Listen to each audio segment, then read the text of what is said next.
Today I find myself stranded deep in a giant puddle, slowly picking up every piece of plastic, massacring the sea turtles with nothing else but this crappy hook. But how did the world flood? When will the shark finally leave me alone? Leave my boat alone! And why are these damn birds so annoying that they make me want to rage and pluck all of their feathers? Today I'm playing Raft for the very first time, and I'll be spending 100 days here as I try to see if I can get every one of the 104. Okay, that's a lot. Trying to see if I can get every achievement in order to get 100% completion. This might take a while. I'll be uncovering what actually happened to this world, all while trying to make use of my terrible building skills to get my raft looking as epic as possible. So I hope you have your socks off as we're about to get wet on this journey of ultimate discovery, as I played 100 Days of Raft. I found myself already drifting on a 2x2 wooden boat, a build already the size I usually make in these videos. I had my hook, which I can use to throw out and grab passing resources. I missed. And you need these resources as they're used for pretty much everything. So I put myself to work throwing out my hook and snagging everything. Later on there will be huge improvements to this. Slowly floating by, saving one sea turtle at a time from the plastic straws, even if I had zero clue what was actually useful yet. But then I hooked a barrel. These are what you really want, as just look at that haul. I even got my first bit of food, since in this game you need to manage your water, your food and your health. By pushing tab, I could open my inventory, and this is where you craft things with those many resources you can hook. I first wanted a hammer, so I could expand my raft. I was going to need 4 planks that I had already collected, and 2 rope. Rope can be crafted with palm leaves found floating by, but I got some rope from this barrel. I told you that you need to focus on getting them. So after snagging a few more, I used some of those palm leaves, fastening them into another rope. I've made a rope. Can I make a hammer? I've made a hammer. With my new hammer, I could build some extra foundations onto my boat, using wood and plastic. There's a whole heap of structures you can build, and I plan to build a lot. Since over this first 100 days, I wanted to get as many achievements as possible to push for 100% completion. Since a few of those achievements are related to building, I would also be needing a lot of resources. Oh, look at that, 2 for 1. So good at this game. Yep, sure buddy, keep telling yourself that. I kept drifting, eventually getting closer to the small island here, and I saw something in the water. Ooh, what's that? I want it. No wait, the shark's eating my boat! Leave my boat alone! Well, that was kind of rude of me and the shark, who I think I'll call Sharon. Sharon, full of wood, swam off, so I took the chance to jump back in the water. Okay, I'm gonna go swim onto the island. Quick, let's go see what's on here. Quick, before my raft floats away. Flower. Another flower. A blue flower. Quick, I don't know how far my raft is. I still got time. A black flower. I don't have an axe. I should have made an axe. Wait, can I make an axe quick? I can't make an axe. No. No, don't leave me, boat. Don't leave me. Ah! The shark ate me. No, don't leave me alone. Don't. Go away, go away, go away. Evil shark. So the islands in this game will spawn randomly as you drift along the endless ocean. You get many different types and are usually quite a lucrative resource grab. But without a way to tie down my boat, I didn't want to be marooned.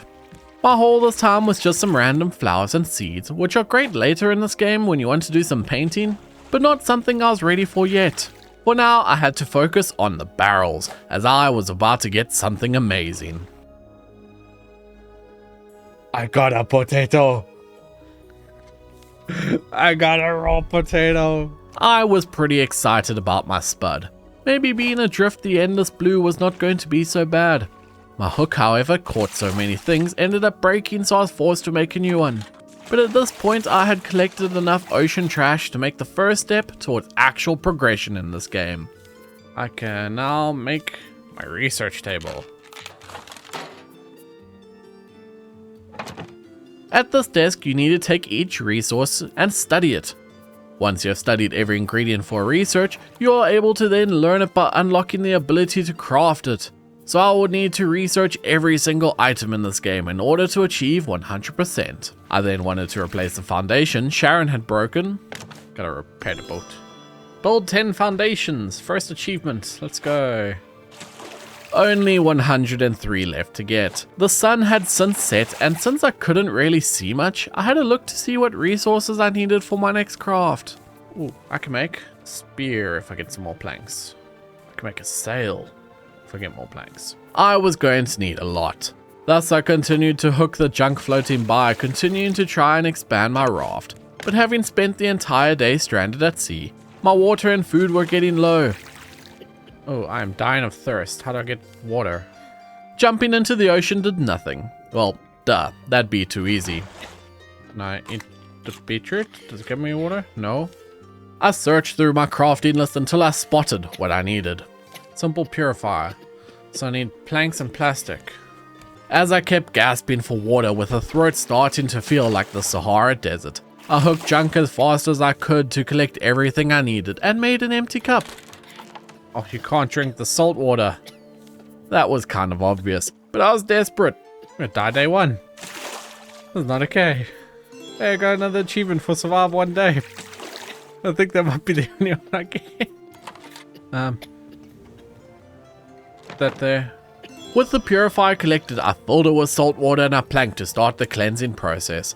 But it simply wasn't going fast enough as my health ticked away. Come on. Purify quicker, please. Fill with fresh water. Drink. I did it. I survived. Barely. Well, that was closer than it needed to be. However, I can avoid any more close encounters as I am playing this on normal difficulty. So if I die at any point, I lose over 60% of everything in my inventory. Definitely something I want to avoid. So when my food bar started to get low as well, I needed a way to sustain myself. I think I have to eat my potato. No. I ate the potato. Truly a tragedy for us all. I know how much we all love potatoes, and you should subscribe if you love potatoes too. Fueled on Spud, I dived onto the island I happened to be passing. Quick, quick, before the raft floats away. Go, go, go, go, go. Pineapple. I got a pineapple. No, my raft. No, don't leave me. Oh, I can research antenna. Uh-oh. Be gone, Sharky. Leave me be. In the heat of the moment trying to survive, I learned the antenna. One of the first steps to beginning the story in Raft, and something I'll be trying to 100% complete, but only later as that marked the full end of day one. And this is clearly going to be a long video, so I hope you brought snacks and enjoy. Starting out on day 2, I checked that I had everything researched that I'd collected so far, then had a look through all my recipes only to see a sail. With some planks, leaves and scrap. With my new sail, I can truly begin to harness the full power of the wind, pulling me through the water faster than ever like a true adventurer. Wait, what? Ah, I see. While having never played Raft before, I now know all the sail does is allow me to stick to a single direction, so long as the winds don't completely change. But putting up a sail was drawing an appetite as I looked what I had to eat. Can I make a grill? I can. Can I grill my potato? Indeed you can. Having roast potatoes for dinner, boys. And there is in fact a ton of recipes in Raft. Recipes I'll have to learn as one of Raft's achievements. Powered Up requires you to have every single buff active at the same time. Something only 0.9% of players have achieved. And that isn't even the hardest one. But while drifting along, I spotted another raft in the distance. Go towards that raft. We're gonna hijack someone else's raft. It looks better than ours. And in pursuit of the raft, I at least had my potato to munch, but the wind was not on my side as I was gaining no ground. I think I got just some for it. Go. Ow. Bruce, you hurt. Can I have the stuff? Cup crate. A recipe for a simple smoothie. I'm going to need that since one achievement is to eat every food in Raft. Oh, wait. It's sinking. Oh no. Scrambling to get back to my boat, Sharon the shark did take another bite out of my ankles, but it didn't stop me from getting home safe with my loot. Loot that was literally falling from my pockets. Thus I made a simple storage. There we go. Finally. Somewhere to deposit my junk. No! No, no, no, no, no! I need that, remove! Don't break my sail! You bastard. I really had to find a way to stop Sharon. Wooden spear. That looks like that could be used to fend off a shark.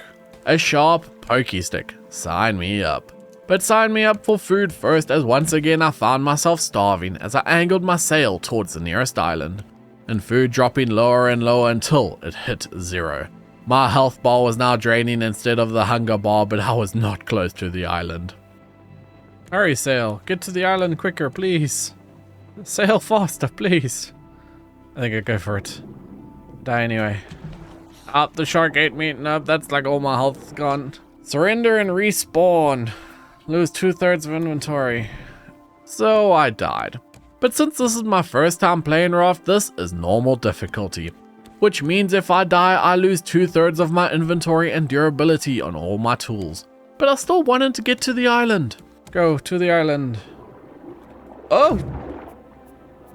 The shark ate me again. Damn it. Yeah, it wasn't going great. Stop eating my raft, you stupid shark. While you have the raft, I'm gonna go for this island.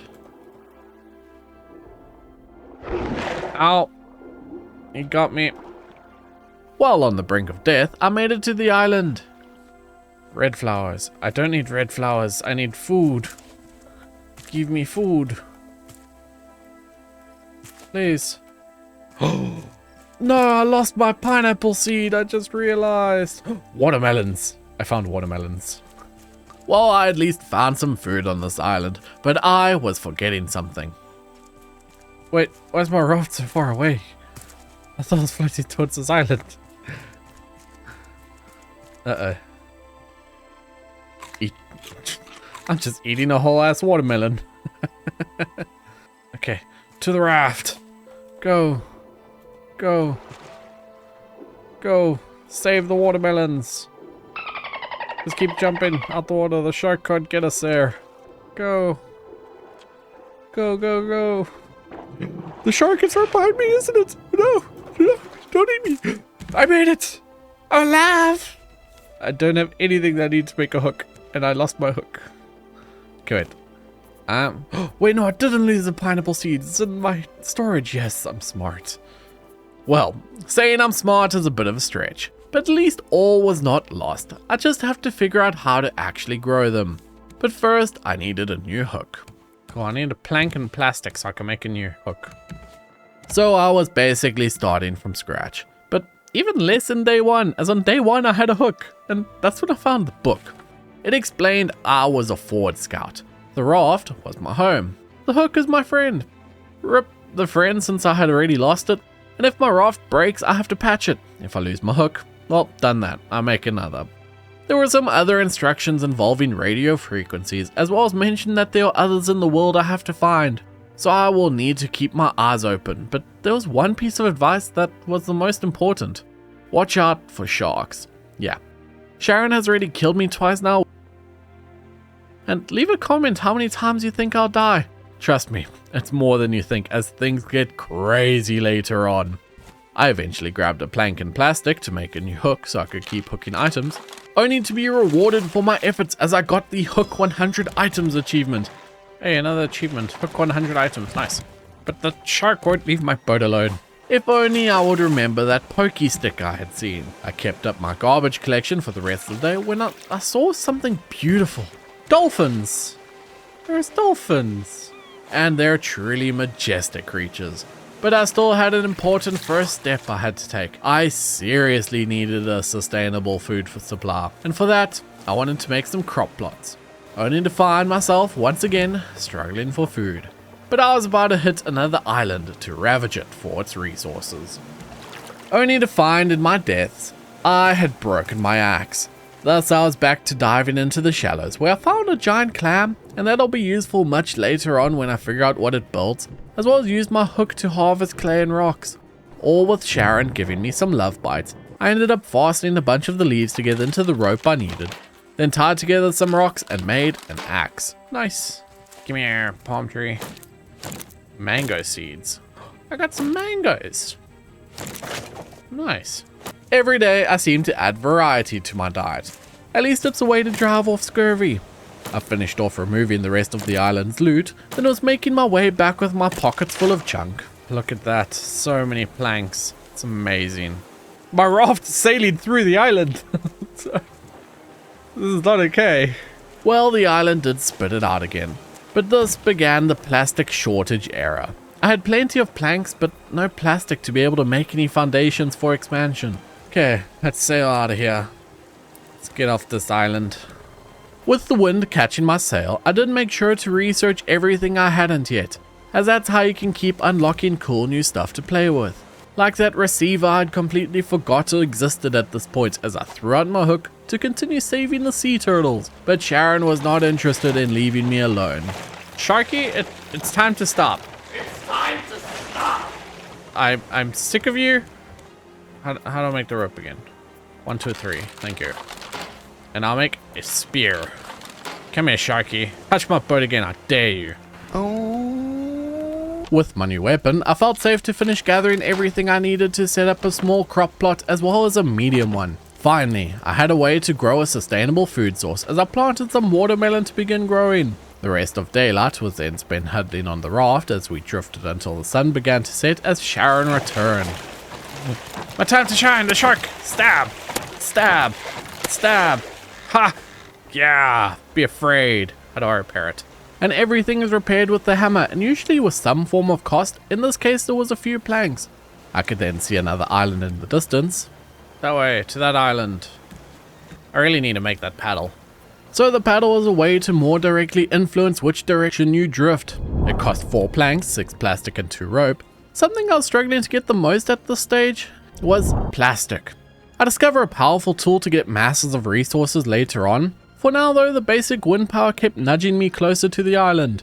While I discovered I could make nails out of the scrap metal I'd collected, and when I researched the nail, I unlocked a huge amount of things to learn. But one was more important than them all. Yes, now I can make the collection net. But they were expensive, so I really needed a lot of palms to be tied together into rope. However, the longer you farm, the hungrier you get, and my crops were taking their time. Can I eat my watermelons yet? I need to eat something. I'm starving. I had to starve for just a while longer as I stabbed Sharon to stop her breaking my raft again. I have nothing to eat. And this flag is not pushing me any closer, and there's nothing to catch with my hook. Harvest!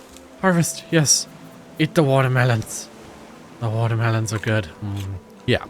I was not completely free of my food concerns just yet, but I had a plan to get me unlimited amounts of food later on. I first had to keep farming as I worked towards making my first of those collection nets.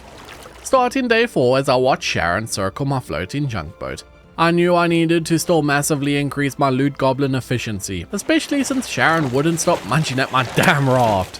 But I at least had some crates and barrels drifting along my path for those bursts in loot. With my loot, I kept building up my infrastructure with a second medium crop plot for even more watermelons, since the starving feeling in my belly simply refused to go away. At least I saw some turtles swimming. Tasty, tasty turtles. I wonder if they have any pizza. Nah, that'd be silly. I did then have one clutch moment where I paddled myself into the water. I fell in. Oh no, the shark, shark, shark. Oh, yeah. When you're starving, you really want to avoid as much damage as possible to stay healthy. Gotta get to the barrels, they might have food. I caught one, but that barrel did not have any food. A potato.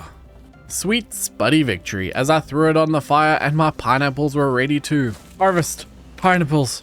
Not much, but better than nothing. I then spotted another raft coming along my path, only to break my paddle, but at this point I had just enough resources to replace it. But my potato was then ready as I had another idea. Can I cook the watermelon? The pineapple? You cannot cook pineapple. I'm sure that makes at least 50% of the population happy. Guess I'm not getting any Hawaiian pizza. But But at least I got the loot from the raft, including some more planks, a stone and some scrap. So just some basic supplies, and I really wish I got some plastic, as I was going through it like crazy using plastic to make paddles to get to these islands. I even threw out a bucket anchor for this one, simply so I could whack down all the trees with my axe. And headed back to my raft where using some of the planks and plastic set up some more foundations. I need a way to get lots of plastic. How can I get lots of plastic? I just built that. Go away, shark. And with Sharon successfully fended off for the moment, I dived into the water to begin harvesting the clay and scrap in the area, even if she still continued to not leave me alone. Where you at, Sharky? Hiya! Dodged. It was not going well. So I decided to give up my attempt to kill Sharon, instead just paddling off from the island, grabbing the floating barrels, then had a look to see what I needed to make the better hook. What do I need for that hook? Rope, scrap, bolt. I don't know how to make bolts. Wait, no, I don't know how to make bolts. Oh no, that's nails. Damn. I would need to actually start crafting some random things to research. So I was back to throwing out my hook to see what I could grab. Once again, I found myself awoken in the morning by the stinging pain of hunger, but I was ready this time as I had some pineapples fully grown and ready to eat. I even opened one of the decoration packages I'd gotten from a barrel. As since I was aiming towards eventually getting 100% completion, I needed to unlock every decoration package amongst unlocking every achievement. So for now, I kept sailing towards islands, fending off Sharon and jumping onto the passing land masses where I could harvest trees, eat mangoes and collect everything possible from this small island. Sailing off once again with paddle in hand to pull me faster through the waters, simply so I could catch up to these barrels for that dopamine rush of multiple resources coming in at once. It was a constant float through the never-ending blue when I found another island. Though this one prevented me from collecting any of the rocks on it for some reason, instead having to dive down into the waters where I could gather some supplies before climbing the mountain to find a loot cooler box hiding at the top, giving me some bolts and goo.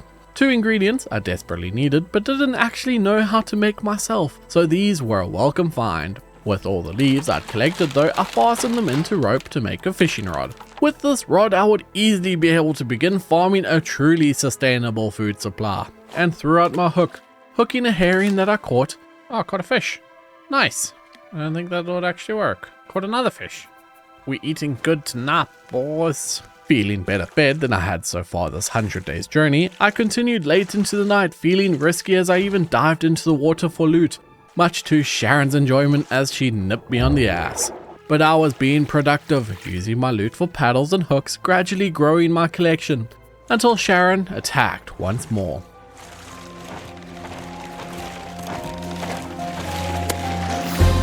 I killed the shark. I did it. I had done it. Sharon was dead. I dived in to collect the meat and head from Sharon, only to turn and see my boat was already floating away from me. Use this opportunity of no shark to pick up all of the stuff. With everything collected, I finally had enough resources to make my first collection net. This was a huge upgrade. Collection nets are incredibly expensive, costing planks, ropes and nails. But they are absolutely essential as you can attach them to your boat and will passively collect any and all resources that come across their way. I was stoked to be entering the age of the net, but I was going to need a lot more resources in order to keep building up my raft over the remaining 95 days. After crafting even more rope and nails in the morning, accidentally throwing some into the water due to my full inventory, I jumped into the water again to grab some loot I dropped only to get bitten again. Oh, there's a new shark. There's a new shark. Yeah. Sharon's cousin Sharka had decided to take over her position as my annoyance, but Sharka also made me realize, no, my inventory was full, so I never picked up the shark meat or the shark head. No, because I need plastic. God damn it. I immediately used what I had to make another cooler box to store even more junk. Then just went back to paddling, grabbing everything I could, as in the distance I spotted another island. So while I drifted towards it, made sure to catch some more fish with my rod, cooking them on the fire as I paddled to the island, parking my boat against the island, then sprinting onto it to begin the deforestation, as well as the cleanup of the abandoned coolers on it. But I'd forgotten to anchor my raft, and it was now floating away. So I dived after it to get there, using all the leaves to make even more rope, as I was going to need a lot of collection nets, which meant I needed even more rope. I also wanted to cook a catfish I had caught, but it was way too big for my little fire, so I'd have to find a way to cook bigger things. Instead, opting to keep fishing for more herring as well as paddling so I could keep grabbing the barrels and crates found drifting along. Doing my duty as a sea turtle savior for all of this plastic, I set up a third cooler box that I made out of the junk box for even more storage. Then spent the majority of the night paddling towards this new island, sprinting on to grab everything I could, and it was good that I had that third storage cooler as I needed it after chopping down the final 3 trees on the island. I might be saving the turtles, but I was committing masses of deforestation. Clearly I was team seas over team trees. I got back to my raft to see Shaka had the same nasty habits as Sharon, once more munching on my boat. Like surely there was better things for them to eat considering how many fish I'd caught. Then with Shaka swam off, I was diving into the water, gathering some seaweed that I hoped would be an alternative for rope. It wasn't. But Shaka would not leave me alone, and I had to head back to the raft where I was able to study the seaweed and unlock the flippers, empty bottle, basic bow, and sweep net. I'm sure at least one of those things I'll remember to actually craft. Then finished off watching the sun rise with my rod in hand while catching some fish. Waking up to see plenty of barrels on the horizon, I of course did my best to hook them all. Chomping watermelon for breakfast so I would have the strength to paddle from barrel to barrel. Life at sea was feeling great so far. The trash was flowing in like crazy, but I still mainly wanted to expand my collection net line, as I crafted a massive rope to set some up. I'll definitely later figure out some more efficient tactics to gather what I need, since Shaka was still a menace to my boat, breaking off pieces before I could spear him. But each and every island was a source of planks and leaves for rope. Even the odd barrel which came with a huge plastic haul, but while on this island the winds began to shift, dragging my boat away from the island, so I had to swim back to it in order to continue my voyage. Using the supplies to expand my raft even more, and munching on some of the cooked herring I had made. Now, there is a story to this game, and I'd already collected the 2 blueprints I was going to need, but had no clue those were what I was meant to craft, or even how to craft the resources required for them. But then as I turned, I spotted something huge. That's a big island. To the big island! No! You get away from my net, you stupid shark. Yeah. Definitely don't want Shaka eating my nets, as they're still pretty expensive, but I had a large island to begin paddling towards. But little did I know at the time this island would be the worst decision I could make. Threw out my bucket of rocks in order to anchor me, then emptied what I could into the coolers before walking onto the island for another achievement. Discover a large island, landmass ahoy. Okay, nice. Thought it was a big island, and it is. I made sure to continue my team tree's destruction as I cut more of the trees and then headed deeper onto the island, finding the small animal. So of course I tried to attack it with my spear, but it didn't work. Thus I chose to ignore it for the moment and kept moving inland, getting another achievement. Got an achievement, survive 7 days. Let's go. While I kept exploring, I ended up finding this cave where there were these piles of something that my hook couldn't collect. Some mushrooms I could, and a cooler box with planks, hinge, and bolts. This was great. Plenty of supplies, new loot. I was feeling good. Until as I kept moving, I spotted a wild beast. What are you? Oh, it's a pig. Whoa! But this pig was deadly as it charged straight into me, crashing into the mountain behind me. I desperately tried to fight it. I'm gonna die. I died. Well, that is 2/3 of everything in my inventory gone. This was a disaster, as I did not even have enough supplies to make a new spear. Instead, I ran back onto the island just to see if I could recover or find anything. Sprinting past the boar. Oh, my stuff's all gone. Damn it. How did it hit me? I kept running along, but the boar simply would not relent as I ascended higher and higher, only for some bird to drop a rock on me. Ow. But then at the very top of the mountain, I found a small hut. So, shop. That was a trading post. Something that is extremely useful, but until I figure out how to progress in the story, is entirely useless to me. If only I could actually work out how to progress as I woke back at my raft once more. I had some pineapple for breakfast in the morning, but I really did not know what to do now. I have a feeling I messed this up. Because I got to this island And now I can't do anything because I died and lost all my tools. Even Sharka was ruining my day as I just had to watch him eat my raft. I tried swimming out to see if I could find any loot close to recover, but Sharka stopped that idea. I at least had enough to make a new hook, so not all was entirely lost, as I went off to see if there was any underwater resources I could gather. With Sharka feeling hungry, I needed to try to find resources inland and set off again, except that bird was back and trying to drop rocks on my head. What's up with the stupid bird? Man, I've messed up my opportunity with this island. I died. Give me my health and food back. I was not in a good state and just pulled up my anchor. Whatever. We've messed up our chance on this island. Not gonna get anything here. I was doing so well. This island ruined it for me. Things weren't looking good, as my raft slowly drifted off the shores back to having nothing and needing everything. Night eventually fell as I continued to collect the trash floating by, gradually replacing my tools as Sharka kept trying to eat my raft. No!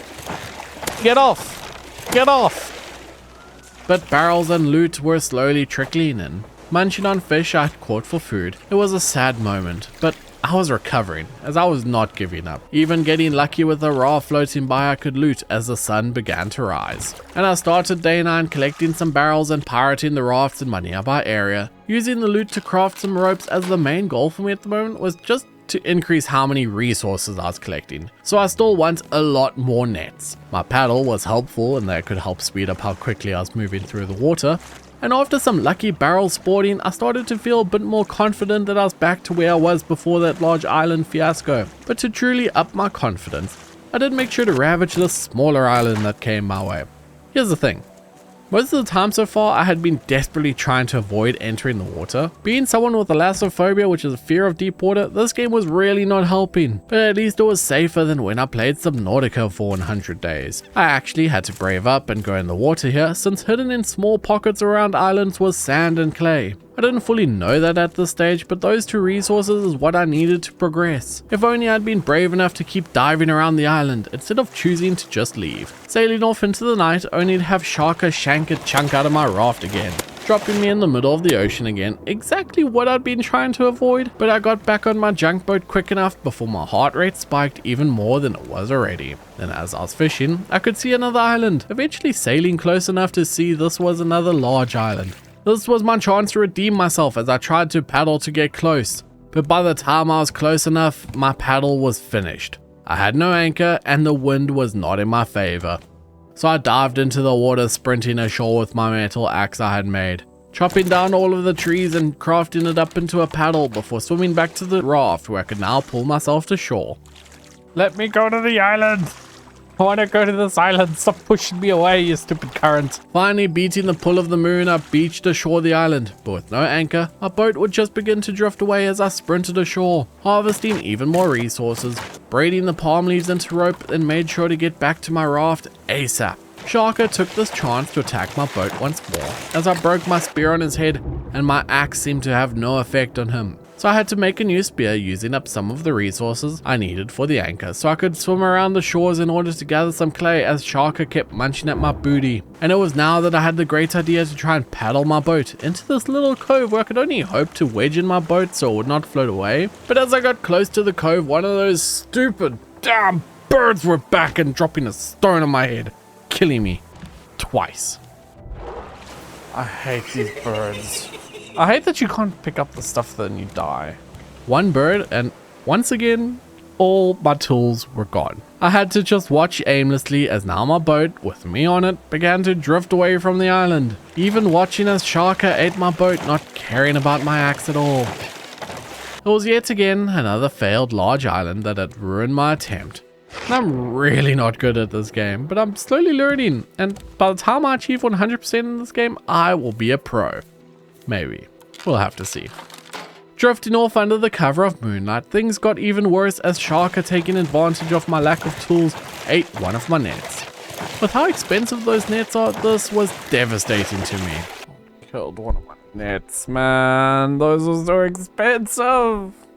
I at least had enough rope to make a new wooden spear, and along my drift I hit another small island that I made sure to harvest everything on it. Still not realizing it was important, I had to go into the water to get that clay and sand, but then when I got back to my boat I knew something had to change as I dived into the water. I grabbed some seaweed, a giant clam, and was using my hook to gather stones and scrap even if Sharka kept trying to eat me, forcing me back onto my boat. However, I had had enough as I dived back in, spear in hand, to try and take Sharka on, but my spear flew true as I killed Sharka. My second shark kill, and this time I was able to collect the meat and head. But better yet, it was now safe for the moment to dive into the water and gather everything in the area. Getting metal, sand, clay and scrap, I even got some copper. This was absolutely perfect. Hopefully I can use resources correctly to actually start my progression. And that step was making a wet brick. Once this dries, everything changes as it will unlock a vast amount of new resources. I made sure to replant all of my watermelon since I had lost my fishing rod, then had some fun putting on the shark head and checking it out. I'm a shark. I didn't realize at the time I was actually playing as the girl character, but I changed this later on in the playthrough. Waking up in the morning still attached to the island, I made sure to scour it in order to collect all the resources, including some trash that was floating around, and then decided to see if I could take down Sharka and jumped into the water. I discovered if I stab the shark right as he tries to eat me, it scares him off and I take no damage, so I kept stabbing Sharka over and over until one final hit defeated him. I made sure to collect the meat and head, placing a piece on the fire to cook, then feeling safe with Sharka gone, set sail to find my next island. While sailing, I did keep up my duties of hooking barrels and trash along the water. Even another raft I was able to loot and sink since I wanted to be the sole floater here in the ocean. But as I kept drifting with waves crashing over my boat, eventually enough time had passed that the wet brick I had placed was now dry. I made sure to research it, and that unlocked me the smelter. I was going to need this if I wanted to convert my metal and copper into ingots, two resources that are pretty important for the more technical crafts in the game. Except I was going to need a bunch of bricks if I wanted to craft that smelter. And yet again, my inventory was an absolute mess as my loot was falling from my pockets. Not just that, but Sharka's brother, Shazza, had now found me. He was taking over Sharka's job of trying to munch my raft. Fantastic. At least I spotted another island getting closer, so I beached my raft as best I could, then leaped onto the island to harvest all of its resources. Since I'd also unlocked the smelter, I made sure to risk getting close to Shazza and harvest what I could in the waters around the island. Starting out day 12 close to the island, I was just feeling really content. My water was high, food was high, and motivation was high. I felt like I had since recovered after my terrible large island escapades. Even Shazza wouldn't ruin my motivation with his constant munching. With my inventory struggles, I decided to make the easy call and just dump my colored flowers. They weren't useful right now and I needed the space, especially since I was continuing my grind of trying to get to every island, hooking more trash along the way and making use of my water purifier to keep me hydrated. I was actually really enjoying this game so far, and I'm looking forward to having an abundance of resources so that I can expand. I did eventually get enough plastic to build another cooler, then it was onto the island to chop down trees and gather what loot I could before jumping into the water, poking Shazza and grabbing everything nearby before getting back on the raft since it had started to drift a bit and I needed to pull it to shore. I then hopped back into the water only for Shazza to say hello, and then spent a bunch of time harvesting everything I could in the shallows with my hook. Metal, clay and sand. I needed all of it. I even dived under and into the island, finding this underwater cave with a loot cooler inside giving me some good loot. However, the sun had begun to set, so I made sure to gather what else I could as quickly as I could, then had a look where my raft had gone. It was so far away, and thus began the swim. Thankfully, I never saw Shazza till right at the end, and was able to jump onto the raft safe and sound. Crafted up some bricks to begin drying, poked Shazza's nose, and then refilled my belly by eating a good couple watermelons like someone from a math question. And that's when I spotted it. Another large island was along my drift path, and I can't claim I was super excited by this as they hadn't been too good for me yet. But I was not going to shy away from the challenge as I crafted up an anchor and a new paddle. Then pulled myself to shore, throwing out the bucket. Using my hammer, I did repair and extend my raft a bit to ensure it was in good condition, and even set up a wooden trunk for even more storage, then boarded the island. I never saw any animals on my way to check out the trading post as the day came to an end. I had nothing they wanted to buy and no money to buy anything with. Thus, I simply stole the nearby loot chest and began to explore the island. As I advanced deeper, I spotted one of those rock-dropping birds again and a warthog. So I just turned around to instead see what else the island had for offer. Exploring around, I got back to my raft and made a scrap hook as Shazza tried to eat my raft. Now this hook is slightly stronger and faster than the plastic hook I'd been using. Also, my bricks had fully dried, and this was 3 bricks out of the 6 I needed to make the smelter, so I had to find more clay and sand. So I was back in the water, harvesting the clay as Shazza bites me. Great. Come here, Shazza. Feel the power of my stick. Okay.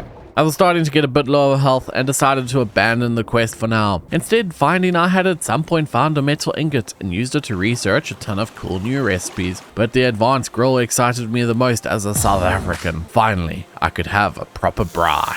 For now, some cooked shark meat kept me full, then dived back into the water with Shazza to see if I could finish taking him out, only for my spear to crumble in my hands as I had to watch helplessly as Shazza charged at me for one final bite to kill me. At least I had everything I needed to make a new wooden spear. So I left Shazza for the moment to head inland, where I found some resources, then found on the other side of the island was a huge bay where I could gather a ton of loot. I even found this little puffer fish I was able to stab with my pokey stick to harvest it. I got some explosive goo and a new achievement. Guess I need to continue trying to kill every creature I can, including these damn birds dropping rocks on my head. Thus, I chose to head back to my raft for the moment with all the resources I had gathered to craft a couple more bricks, plopping them on my boat where they could begin drying. Then Shazza took his final chance to eat my raft as my spear took his life. More meat and new head for my collection. And a shark-free ocean at least saw a new one of his family members show up. Thus, I took my chance to dive into the waters, collecting whatever I could, then collected all the nails and everything else I needed so I could craft a smelter, pointing where I wanted it on my raft, and now I could use it to begin melting down copper and metal into ingots. I started day 14 introducing myself to Shazza's sister, Susan. She didn't like my spear, so swam off. So I headed off walking along the edge of the island, hooking what trash I could see, diving down into the waters to harvest all I could, swimming all around, even fending off Susan trying to prevent my trash collection, then headed back to the raft where I made a basic bow and some arrows. This was it. I wanted to try and see if I could defeat that warthog and bird, and I found the warthog near where I'd seen him before and drew my bow. Firing it got mad and started trying to charge me like it had before. I had to dodge and weave, plucking my arrows right off the bow as I kept firing it right until it fell over, giving me a new achievement, as well as a new carcass to harvest for some leather, raw meat, and a head that I can use as a piece of a furry costume. Maybe it's better I don't wear the head. Dropping it off back in my raft, I also then did some general resource management so that I could make myself a new metal spear. Then ran onto the island to see if I could take out the bird too, when instead I found this cool cave with some more resources for me to gather. Turns out when you don't die immediately on these islands, they're actually pretty good. But I wanted murder. I wanted to take down this damn bird, firing arrow after arrow, dodging its falling boulders as I claimed the loot atop the mountain. I tried chasing the bird, but eventually I fired my last arrow and I was now stuck. So I had to flee before this damn annoying bird ended up killing me. Running back to my boat where Susan was waiting for me, so I dived into the water to give her a few pokes, then finished the day hanging out on my boat. It was then day 15. 15 whole days since waking up stranded on this small wooden raft, still forever tormented by a shark and its many family members. At least I don't have to worry about Susan anymore as my spear stabbed her in the face, freeing me to simply collect her meat and head. Guess I don't need to worry about her and myself anymore either. Diving down into the water, I found another pufferfish, but this one exploded and poisoned me.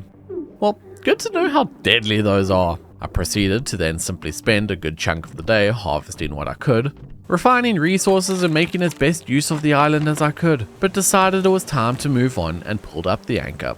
But with these bucket anchors, they aren't reusable, so later on I'll have to find a way to make a reusable one.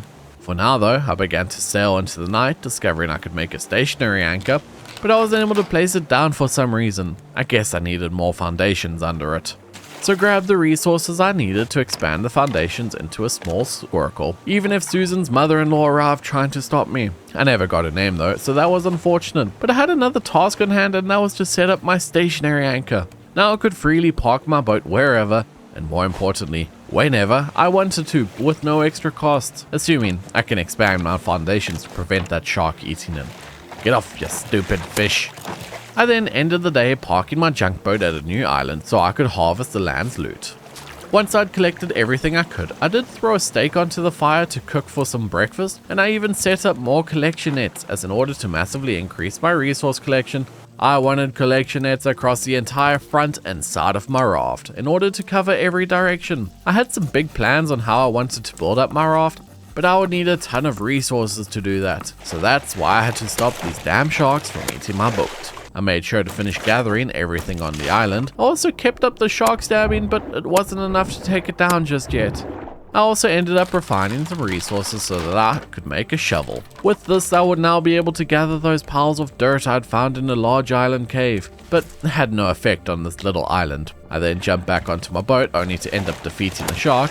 I really should have gotten her name, but oh well. So I simply began my sail out into the blue void, gathering everything in my path for the entire rest of the day. Even introduced myself to Susan's father-in-law, Simon, by poking my spear at his face. And with day 17 starting, I was drifting close to another large island, and my little junk boat was starting to grow in size, so I began to paddle towards the island, setting up some more watermelons as I continued to grow my crops for food. I had to fully clean up my inventory and storages before I could swim out to the island. And I was here as I needed a lot of wood, thus I began to chop dozens of trees, even seeing a warthog nearby as I drew my spear. And it was a tough fight, but I managed to bring it down before it killed me. At least the island was safe now for me to keep gathering resources, before heading back to my raft to deposit all my goodies and grab some sweet watermelon to eat. I decided to wait till the sun was beginning to rise so that I could dive into the water and check out this underwater cave right next to my raft, getting a bunch of good loot, taking it home, and fighting off Simon as the day came to an end. I made a new metal spear in the morning, as well as cooked a nice steak breakfast. I wanted to swim back to the island, even if Simon did try to stop me, and I was heading back inland to see if I could gather any remaining supplies and deal with this bird. But without arrows as it flew around, I was not able to get close enough in to poke him with my spear, instead hiking all the way up to the top of the mountain to the trade center. I'm not sure why I was still making my way here, as I still couldn't actually trade for anything without trash cubes. I did at least find a cooler with some supplies as well as a mango tree to cut down, so the journey up here was not an entire waste. I kept going higher up the mountain, finding an old outpost from the scouts that had come before me, and they had some stuff for me to take at least, and that's when I saw the bird coming back. I still had some arrows that I desperately tried to fire at this overgrown chicken, but it just wouldn't die, as I decided to abandon the attempt. Okay, let's just head back to the raft. There's nothing else I can get on this island till I figure out how to get trash cubes. I did chop down the final few trees on my way to ensure I had everything I could get until I got back to my raft. Simon was still here, so at least my shark hadn't lost me throughout the day, then raised the anchor to begin drifting off once more into the night. I had so many things on my mind I knew I needed to do. I still wanted to expand my raft more, and I had to remember about making the antenna and radio, as well as continuing to grow my food supply. I managed to hook 2 barrels in the morning, a feeling that still feels great, even if Simon didn't agree. But I wasn't concerned as I kept spending my time sailing along trying to hook what I could, managing my food and water in order to maintain my stats, and I even managed to take out Simon for his food and head. Guess I need to wait for whichever family member comes next. But I had another island to invade. Finding a couple decoration packages I was able to open. But more importantly, while I was here, I had smelted another copper ingot, allowing me to make a circuit board. This was huge. This was my first ever circuit board and something I researched immediately, unlocking the ability to make a receiver. Finally, I was able to begin progressing in the story, but I would still have to make it, so I spent the day harvesting the rest of the island, getting jump scared by Simon's sister Sally, but she still wasn't scary enough to put off diving around the reefs searching for resources to collect. But I had everything I could get and pulled up my anchor to sail off. I ended up having a ton of leaves to craft a bunch of rope, which I used to make a spare scrap hook. And I also set up a new net, but this time I was starting to net the second side. Finally, I had a full line of nets, but I was not done yet. I had big ideas for my raft, and it will continue to grow over time as it is a great source of resources thanks to all these nets. And in the morning of day 20, I made up even more rope for nets, but that's when I had an idea. My biggest fear was the sharks eating my nets, so I decided to build some foundations to try and block off access to them. So the shark will have to eat through a full line of foundations before it can eat my nets. And this advancement in technology will get even better later. I also spotted another raft that I paddled myself over to, since I continued to take all of their resources since I could just use them better. But then I saw another large island.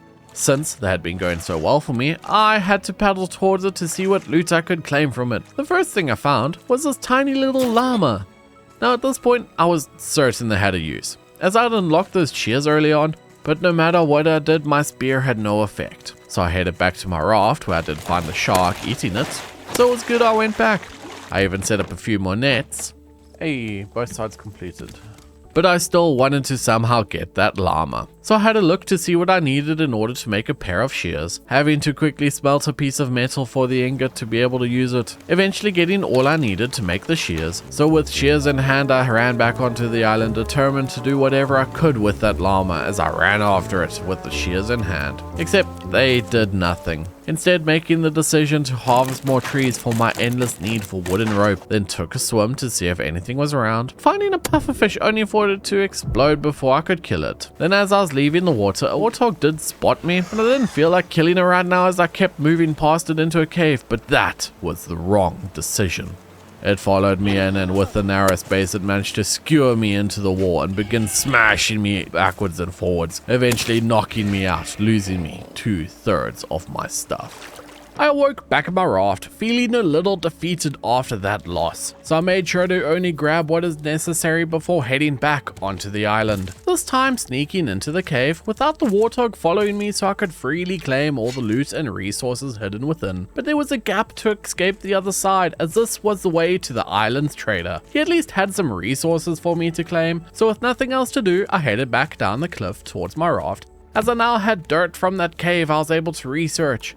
This unlocked me the grass patch, a structure that will be necessary once I figure out how animals work. So with my jar of dirt, I pulled up the anchor to head off the island, and paddling off, I did snag some barrels and crates along the way, keeping my nets clear of the resources to ensure collection never stopped, and I ended up at another island, and here I found I had everything I needed to make some bird nests. These are pretty important, as seagulls will come rest on the nests and potentially leave behind some feathers which I can use for arrows.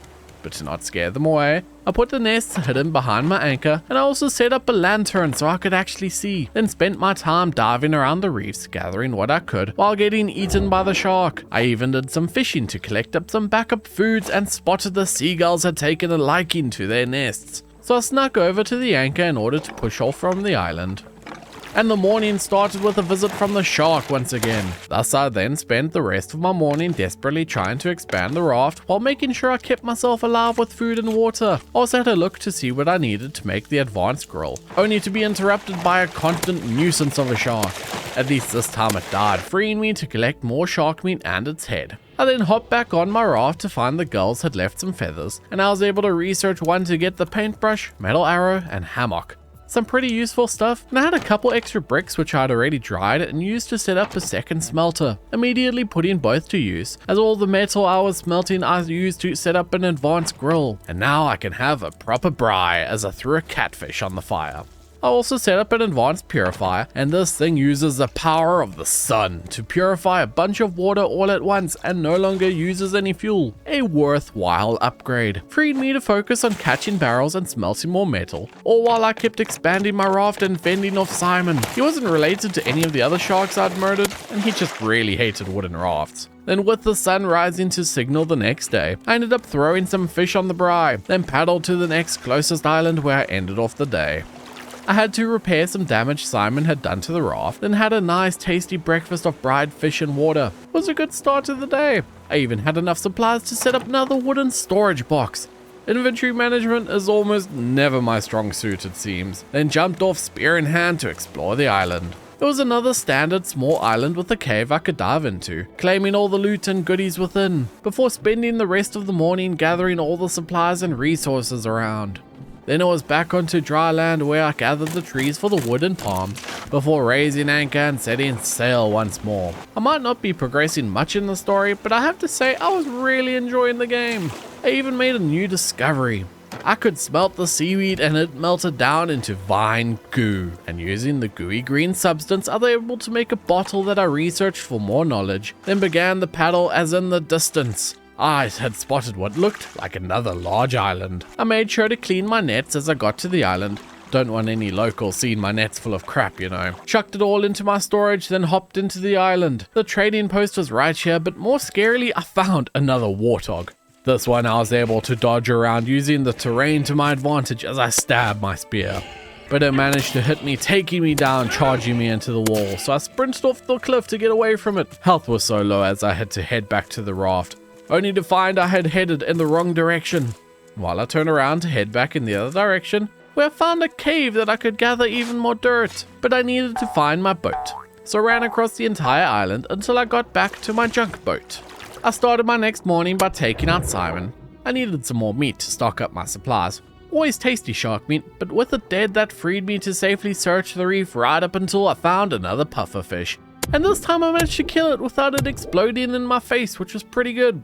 Giving me some explosive goo and a head. I even then found a box of someone's life savings, which I pocketed, and thus I kept diving in the area to see what else I was able to claim, and took it all back to the boat where I was able to use some of the feathers I had to make my first few metal arrows. These should deal a lot more damage than the wood arrows I had been using, and headed inland. With my bow drawn, I snuck back up to the pig I had fought earlier, taking it down with one final shot. Guess I was pretty close when I ran away. And skinning it for the meat and hide, I kept searching the island till I found another boar, and it was pretty easy to take out with my new arrows, even if it did hit me once or twice. I was then back into the water to dive around and collect what I'd previously missed. You see, since I was going for 100%, I still had a lot of achievements to complete, and that meant I had a lot of resources to slowly store up. Didn't help, I hadn't even found my first story location yet, but that will happen soon. I promise. As I got back to my raft, I threw out a bunch of bricks to begin drying, then set up a third bird nest for more feathers, and also had a look to see what I needed to make a pair of flippers. These items of peak fashion sense will let me kick through the water slightly faster, but Sharpay the shark, a distant cousin of Simon, decided I had to get back on my raft. A good idea too, since I'd actually thrown some explosive goo which I got from the pufferfish into the forge, and it had dried out into some explosive powder. This is what will allow me to actually get one of those animals, and that was by getting the net launcher. So in anticipation, I set up a small fenced area where I could put an animal, even placing a grass plot inside it so that I could feed the animal. And with the sun rising to signal the next day, I made it. My first net launcher. And with the ultimate animal capturing tool, I set off to see if I could find a llama. One I found pretty quickly, so after chasing it down, I fired my net and trapped it. My very first animal, and even an achievement for it. I'm gonna name you Carl. Now, if only I could give him a hat, but there are quite a few achievements for catching animals. The hardest of which is to catch a rare animal, so I'll have to keep my eyes open, except at this stage of the game, I didn't even know rare animals existed. For now though, I simply carried Carl back to my boat where he would be imprisoned, kept safely for the remainder of his life. Look, we have Carl. Carl the lava. It felt good to finally not be alone for this journey. I even gave Carl a shave with some shears to collect wool. Researching it gave me some new items that will be super important later on, but those I'll have to find elsewhere. Setting sail once more. What's a successful island venture? New loot, new resources, and even a new friend. I spent some time with Carl while the wind began to pull us away from his home, before using the wood and plastic to continue expanding my raft. I ended up giving Carl another shave for his wool, all while gathering everything from my nets to keep things clean. The next part of the day I just spent throwing out my hook, trying to catch all of the resources drifting past me. Getting lucky with a few crates along the way, and working on making more nets as I had almost finished the second collection side. Something I did as the sun was starting to set. 2 full lines of nets able to capture anything drifting along the path. But with the darkness engulfed around me, I ran into another island. At this point, I quickly and efficiently stripped it of all the resources, before heading back to the raft where the shark was still trying to eat my wood. So I dived into the cold waters determined to see if I could take out the shark, but she just swam away as the day came to an end. I set up a large crop plot in the morning, and here I can now plant tree seeds to grow them for an unlimited source of wood. It was amazing.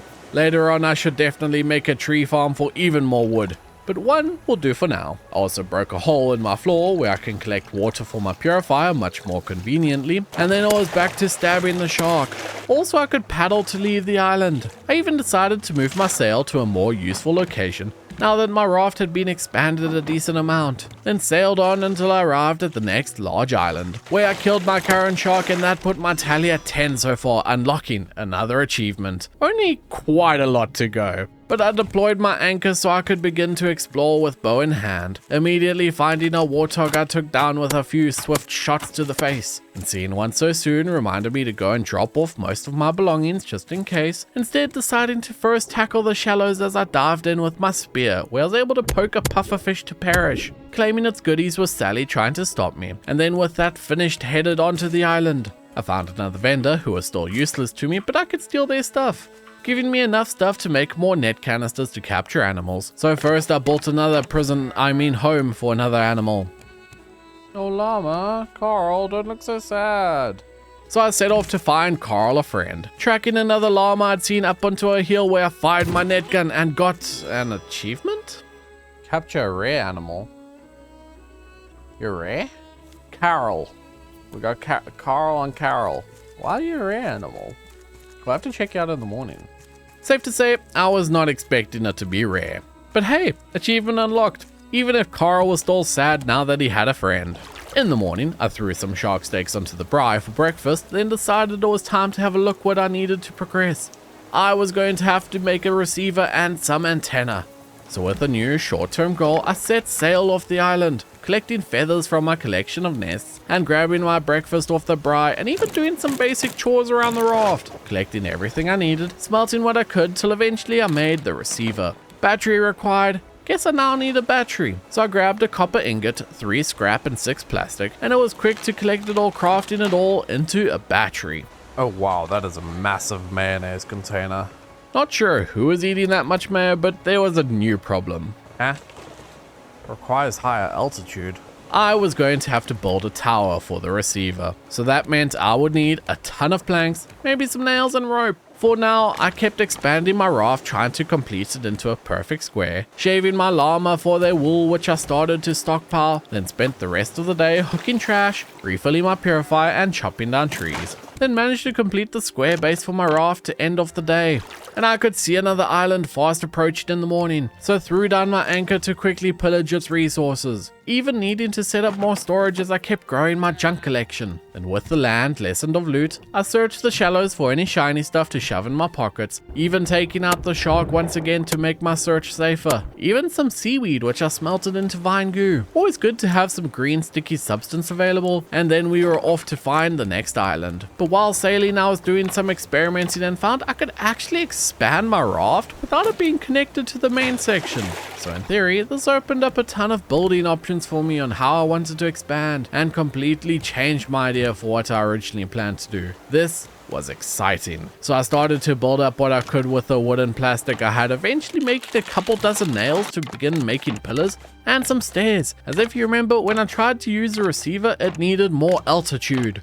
So I was building up, fighting off the shark and building even higher. The raft was coming up on another island in the morning, and these large islands were the only ways for me to get animals. So I had to search them when I could, but there was another one of those damn rock birds again. But this time, I was ready. As I drew my bow to begin trying to take it out, and arrow after arrow was fired as I dodged the stones, but it took one final arrow knocking it out of the sky. I did it! Yes, you stupid bird. I hate you so much. Oh, Biggie. I quickly dealt with the warthog ruining my celebration, then went to finish harvesting the bird only to spot another bird. It's chicken! A new animal for me to try and get. I first spent my time exploring the island, finding a large cavern where I collected the abandoned crates, and scouring the rest of the island, shoving everything I could into my pockets like a true kleptomaniac. I wanted it all. I did eventually realize I could wear the bird's head on mine like a cheap chicken costume. Then it was back to the raft to do some inventory management and attempt to make some more net canisters, except I was short of explosive powder. I also made a new shovel to get the dirt from the cave I had been in, and digging all that up first. Then dived into the shallows where I was able to fire my bow underwater like some kind of magical ranger, to take out 2 pufferfish for the explosive goo that I could dry into the powder back in my furnaces. Once all the moisture had been drained out, I was able to use the powder to make the net canisters and then set out to find that chicken. Eventually found it on the beach and fired my net, trapping it in place. My girlfriend decided to name the chicken Cheap, then carried little Cheap back to the boat where I left the little guy. Now up to 3 animals in my possession. I set up some grass plots for Cheap in the morning of day 30, then decided to keep building up my tower. I wasn't entirely sure how high I had to go, but wanted to make sure I didn't have to build up twice only to run out of the nails I needed for pillars to ensure it was sturdy. So I would have to go find scrap, and that meant I was once again diving through the shallows, gathering the chunks of pipe and metal around only to spot a little goat on the shores nearby. Since I had another net ready to go, I made sure to pin it to the ground so I could grab it and claim it as my 4th pet. I named him Tin Can and ran him back to the boat, where I saw there was some option to milk him, but my cup wouldn't work. Now, I'll be honest, I wasn't sure I even wanted any milk from a male goat, but that wouldn't worry me now. I made up another net canister in case I found any more animals, only to see while I was gone a new shark John had been eating my boat. Then headed back onto the island with the sun setting, and it was good I made that extra net too, as I quickly found another chicken that I trapped. Named Choop, and ran all the way back to my raft. Lucky me, I guess. I ate some chicken for dinner, but don't stress, it wasn't Cheap or Choop, but the rock bird I had killed, which gave me 4 drumsticks somehow. But there was nothing else I wanted from this island, and raised the anchor and set sail. With the island behind us, I made sure to finish my receiver tower, and set it up with a Mayo battery and all. It was good to see it was high enough, but without any antenna yet, it wasn't going to do anything. So I made sure to clear my nets for all of the resources, which I used to craft up some more circuit boards, then made an antenna. I needed 3 of them, but only had enough stuff for the moment to make 2, which I set up at the top of my tower, by the receiver only to spot another new problem. They were too close together, so that meant I was going to have to split them apart in order to receive any signals. So I switched off the receiver for the moment to preserve how much mayo I was using, stabbed off John who was trying to stop my expansion, then dived onto the latest island to begin gathering all the stuff I could possibly need for the next raft upgrades. As I started on day 31 on the latest island among the endless sunken world, I tended to my animals to ensure they're alright before I finished stripping the island of its natural resources, then dived into the ocean where I cleaned up some of the debris that happened to be floating by. Then, when I got back to my raft, I saw I was able to shave my llamas once again, only to be interrupted by John the Shark munching my boat. But this time, he perished. So with no more distractions, I was able to use the wool I had been collecting to make a backpack, which gave me a big expansion to my inventory size. Nice. That's actually a decent increase. I then made sure to cut back the tree I'd been growing, as I was going to be needing a lot of wood still since I wanted to set up the antenna towers for the receiver. I then discovered I was actually able to research eggs, unlocking me the ability to make healing cells. That may actually be useful later on if I had to fight more stuff. I also made a bucket which I could use to milk Tin Can. I wasn't entirely sure I wanted to drink the milk from a male goat, but bottoms up. So it wasn't that bad. It even gave me a minor boost to my hydration levels, which was interesting. So food you can eat can have an effect on your stats. I would have eventually learned this since I wanted to get 100%, and one of the achievements was to consume every food item. But there was a lot more for me to do first, and I managed to snipe a bird in one of my nests with my bow, collecting its feathers that I'd use for more arrows. Then spent the rest of the evening just drifting along, collecting what loot I could, parking at every island along my way, where I would cut down all the trees, steal all the loot crates, and dive into the shallows gathering everything I could to fill my pockets.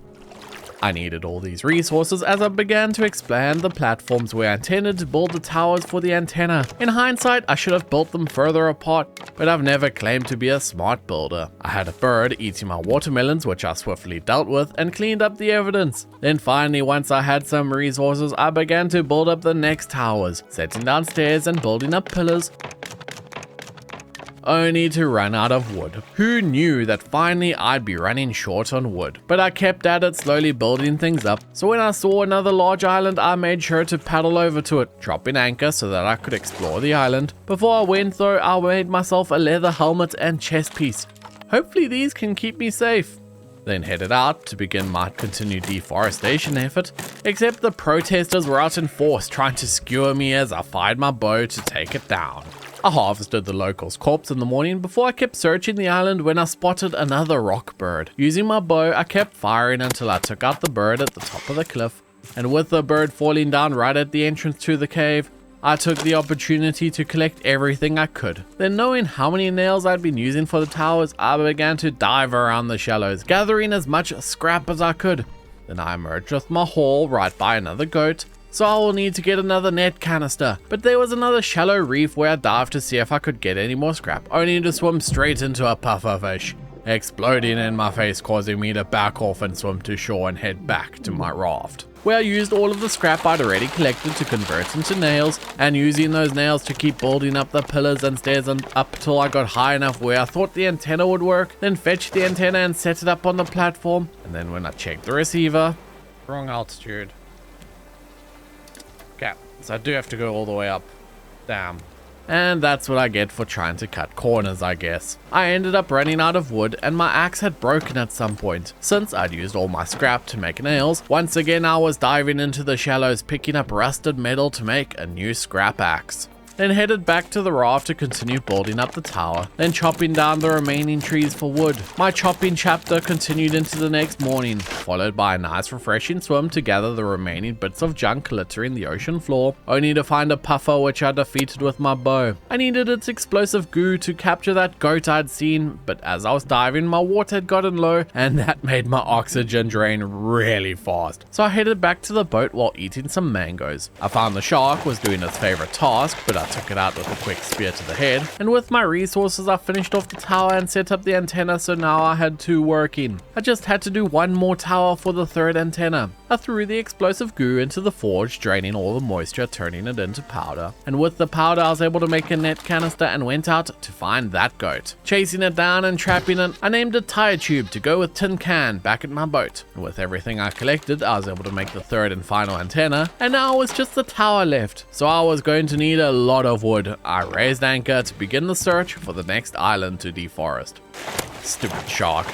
With that dealt with, I paddled off into the night to end off the day. I kept working up an appetite by building the antenna tower, chopping down my single tree for more wood, only to run out and have to begin paddling to collect more resources, eventually building up enough to the same height as my other towers, and setting up the antenna, then went and turned on the receiver. It for some reason was already dialed into the destination of 3369, so all I could think to do was angle the sail towards it and begin my adventure into the Raft storyline. I saw an island nearby which I paddled to, but once I was there I decided it just wasn't worth it, as I wanted to get to the story island, spending the day doing some basic chores around the raft while keeping track I was sailing in the right direction.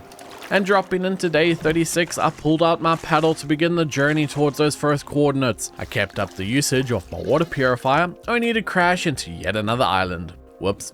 But this was not the destination according to the receiver, so once I pulled the raft around it to keep sailing forwards, I at least had some ingots which had finished smelting, even just turned the receiver off and on again in hopes it'd make me sail faster.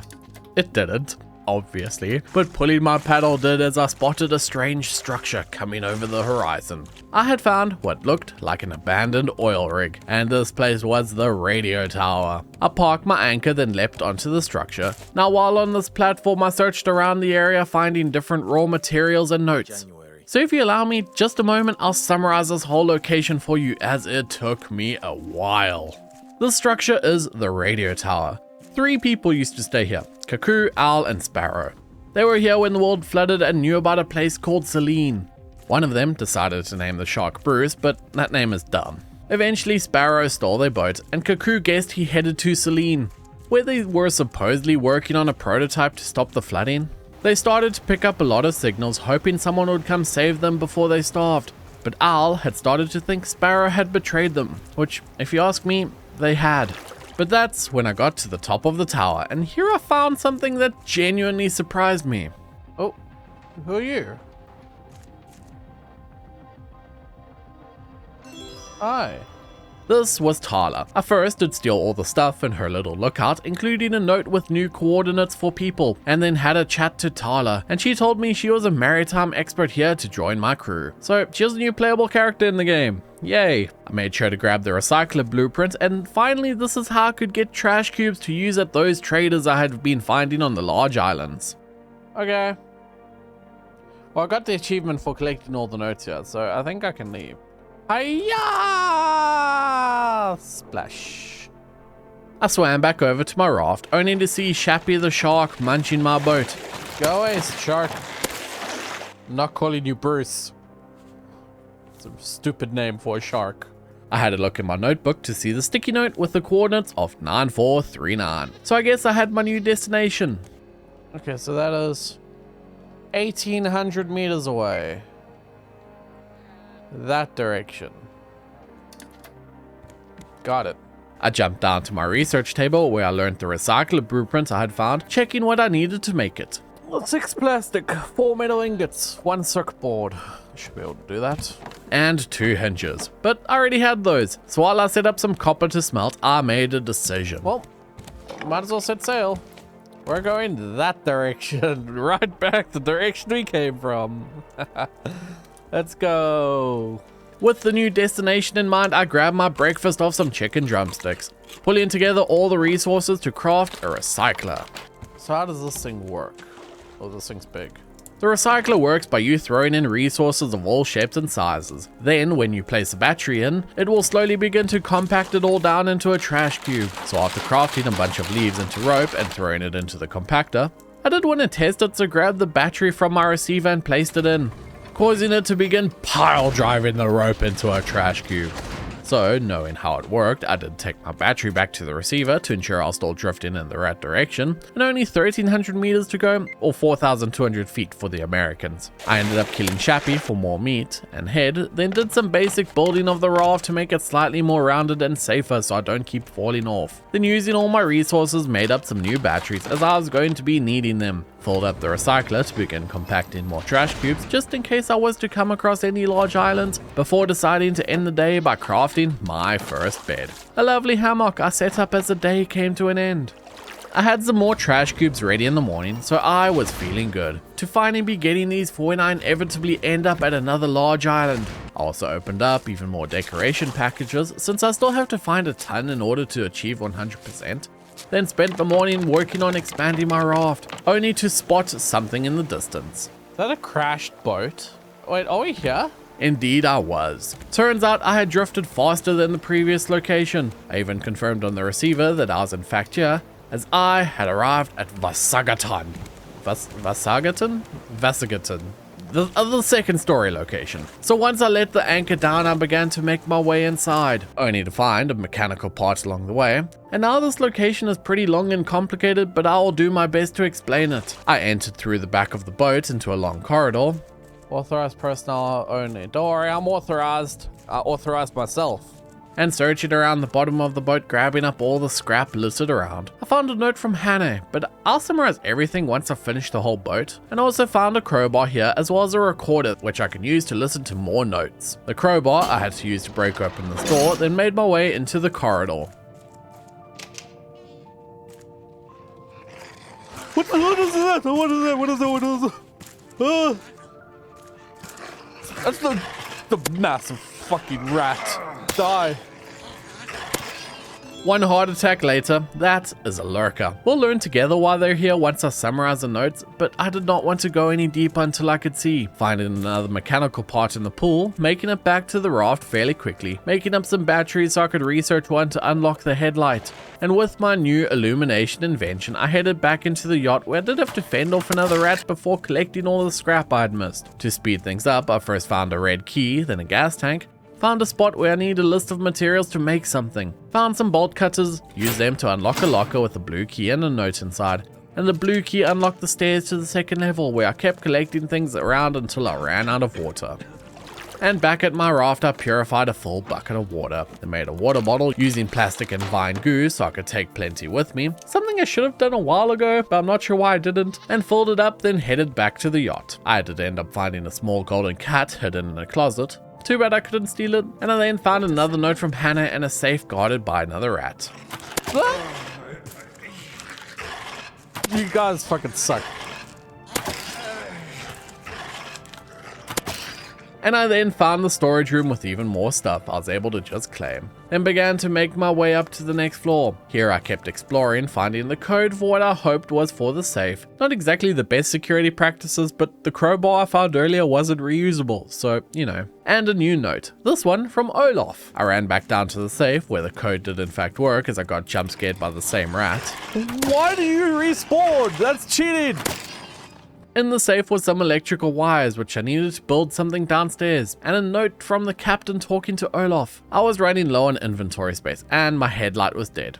So I headed back to my raft, which felt pretty underwhelming after seeing this yacht, not going to lie, but my bra was still great for some good steak. Then made a whole batch of batteries to be used for various things. Most important for right now was a new headlight. So back into the boat I went, where I found a spot to use the mechanical parts to make a car jack. Turns out I was an impressive engineer. I didn't have everything I needed to make whatever I needed at the second station, as I was still missing a bullet and a lighter. Pretty weird items. And at the top of the yacht I found a room with a keycard and a spot where I could use the single-use car jack to move a safe out of the way. Inside was an old newspaper article about Olaf and some floating city project, but when I wanted to go further I needed a green key and a bomb. I guess that's why I needed the bullet, wires, gas tank and lighter, but the green key was found pretty quickly, unlocking the very front of the boat where I found another note and the lighter. I then had to search the entire boat, finally finding the bullet on the bar on the deck of the boat, then went into the bottom where using everything I made the bomb. I set up the bomb by the door and blew my way into the cockpit. In here, I found a blueprint for an engine, steering wheel, and one final note with some new coordinates. My new destination, Balboa. So while I head back to my raft, let me summarize all the notes and story for you. The first few notes were written by Hannah. They were writing to someone called Ruben, who was her brother, who had left to find a floating city. But Hannah found the yacht was ill-prepared and full of large rats, even pointing out they made space for a dance floor but no space for supplies, specifically blaming Olaf for this, and Hannah tried to warn the crew about the infestation, only to be laughed at. There were also some notes from Olaf, and he was talking about the captain complaining about his route and that the crew doesn't listen to orders. He seemed to have quite the ego, even going as far to say that the crew should be grateful to him they are alive. He also didn't believe the rat story at first, but he eventually learned that the rats turned lurkers were real. He didn't want to kill them, however. He wanted to train them, even claiming to have made progress through food and pain. This guy was clearly mad, as he also wanted to use the lurker's blood to attempt to convert another species as well. I just hope I don't bump into this guy at any point and see he's quite clearly lost the plot. As when listening to the conversation recordings, Olaf and Hannah did not get along. Olaf wanted to fire the crew while they were already out at sea, saying stuff like the crew was planning a mutiny, and as the ship was crashing in the final note, it sounded like Olaf got out and they escaped to the lifeboats, so maybe I might find them in Balboa, the coordinates they were clearly heading to next at 9682. But that was it for all the notes for now. Back at my raft, I had a look at everything I needed to make the engine and the steering wheel, and it was going to cost a lot. Then decided to craft something I should have done as soon as I could. I made a calendar, showing that I had survived 39 days so far, and chose to make it 40 by heading to bed, ending off the day. Thus, in the morning, I made the decision that I might as well see how far away Balboa actually was, heading up the stairs to the receiver where I input the coordinates 9682. It was only 1,800 meters away, but getting there would not be so simple. So I jumped down to angle my sail and retrieve my anchor, starting the drift out to sea far enough until I could anchor my sail in the direction I needed to go. But seeing as I wasn't moving much, I decided to grab the flag to see which way the wind was blowing. Setting it up by the receiver, and here is what I saw. The wind was blowing north. The location I needed to get to was south. This was an issue as I was literally sailing backwards. So I decided to craft and set up an engine. It could change directions, had an on and off lever, and was fueled with planks. Great, another way to run out of wood. So I folded up with wood and flipped the switch on the engine, and it did nothing. My raft was too big for a single engine. I guess that's what this writing was for, that one engine is good for 100 foundations. So I would need a lot more engines, or maybe at least just one. So I instead spent some watch the sunrise as I hooked some trash floating by. and I for some reason decided to see if my engine had suddenly started working, but it of course hadn't. Always good to double check, you know. So I instead just used the time to cook up some steak, smelt some ores, and simply do the general chores. I did end up spotting an island in the distance that I angled my sail towards, stabbing off the shark before I pulled out the paddle and began to pull myself to the island. And I quickly flattened the outs. Here I swam around the area collecting scrap, clay, stone, and more. And I even had a look over the edge of the island's reef, seeing a huge drop off into the abyss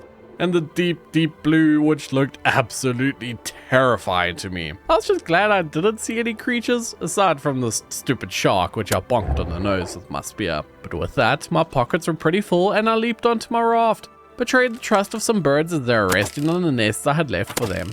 Then decided it was time to move on. I grabbed my trash cubes, which had compacted throughout the night and this morning, and I wanted to see what else I could still craft, and something I had missed was the sweep net. It was described as useful for catching bugs, so I dived onto the island I happened to park at to see if I could catch any bugs, but either I was an idiot or this island was completely desolate of any bug life, as I waved my net around like an idiot.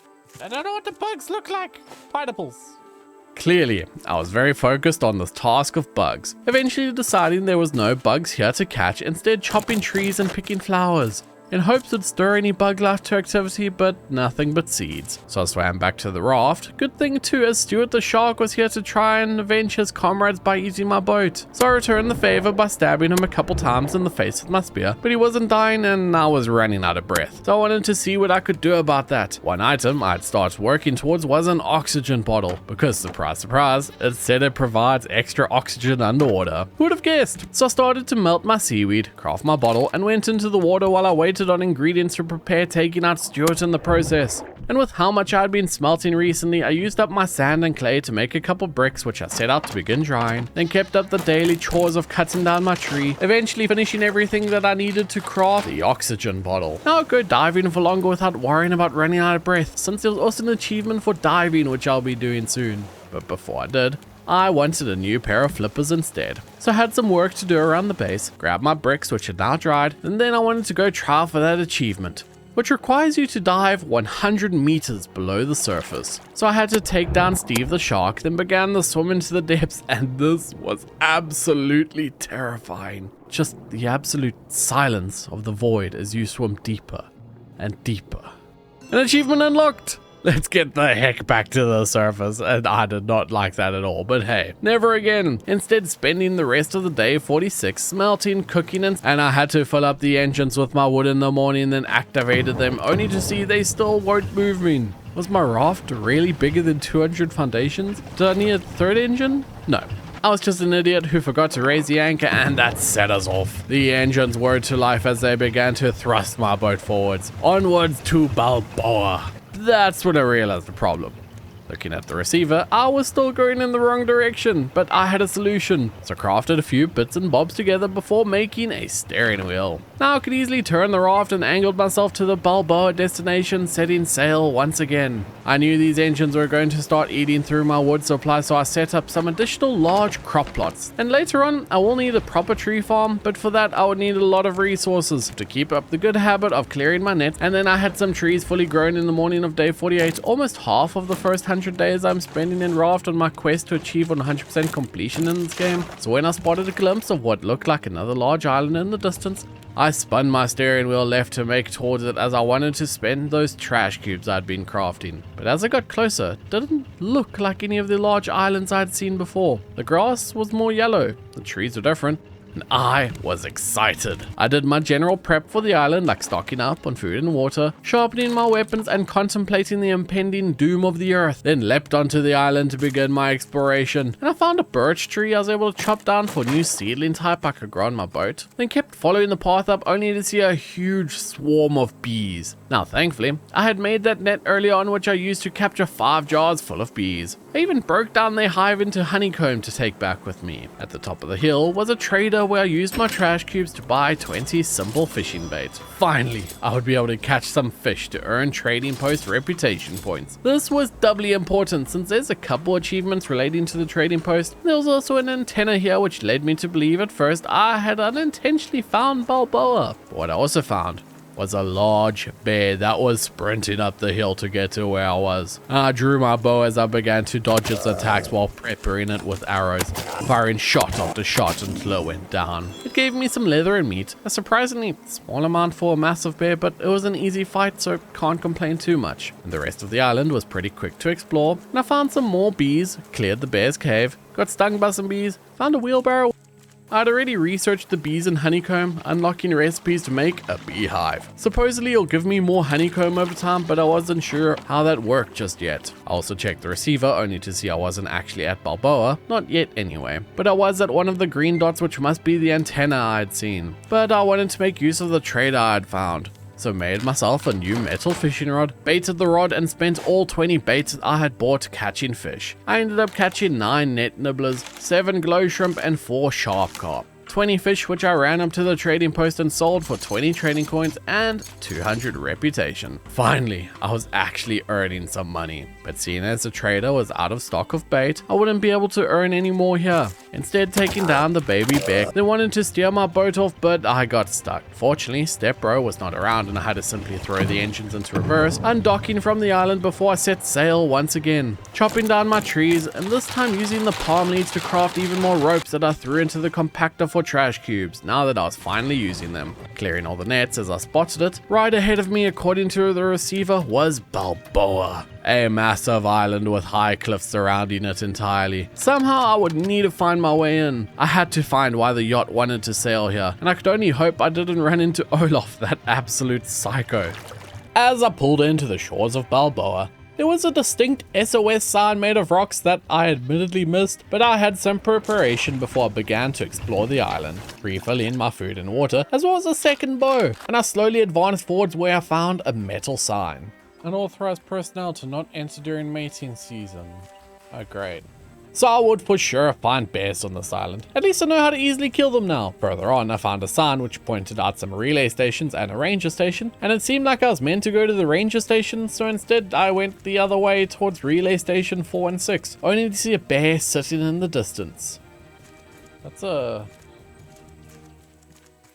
It's huge.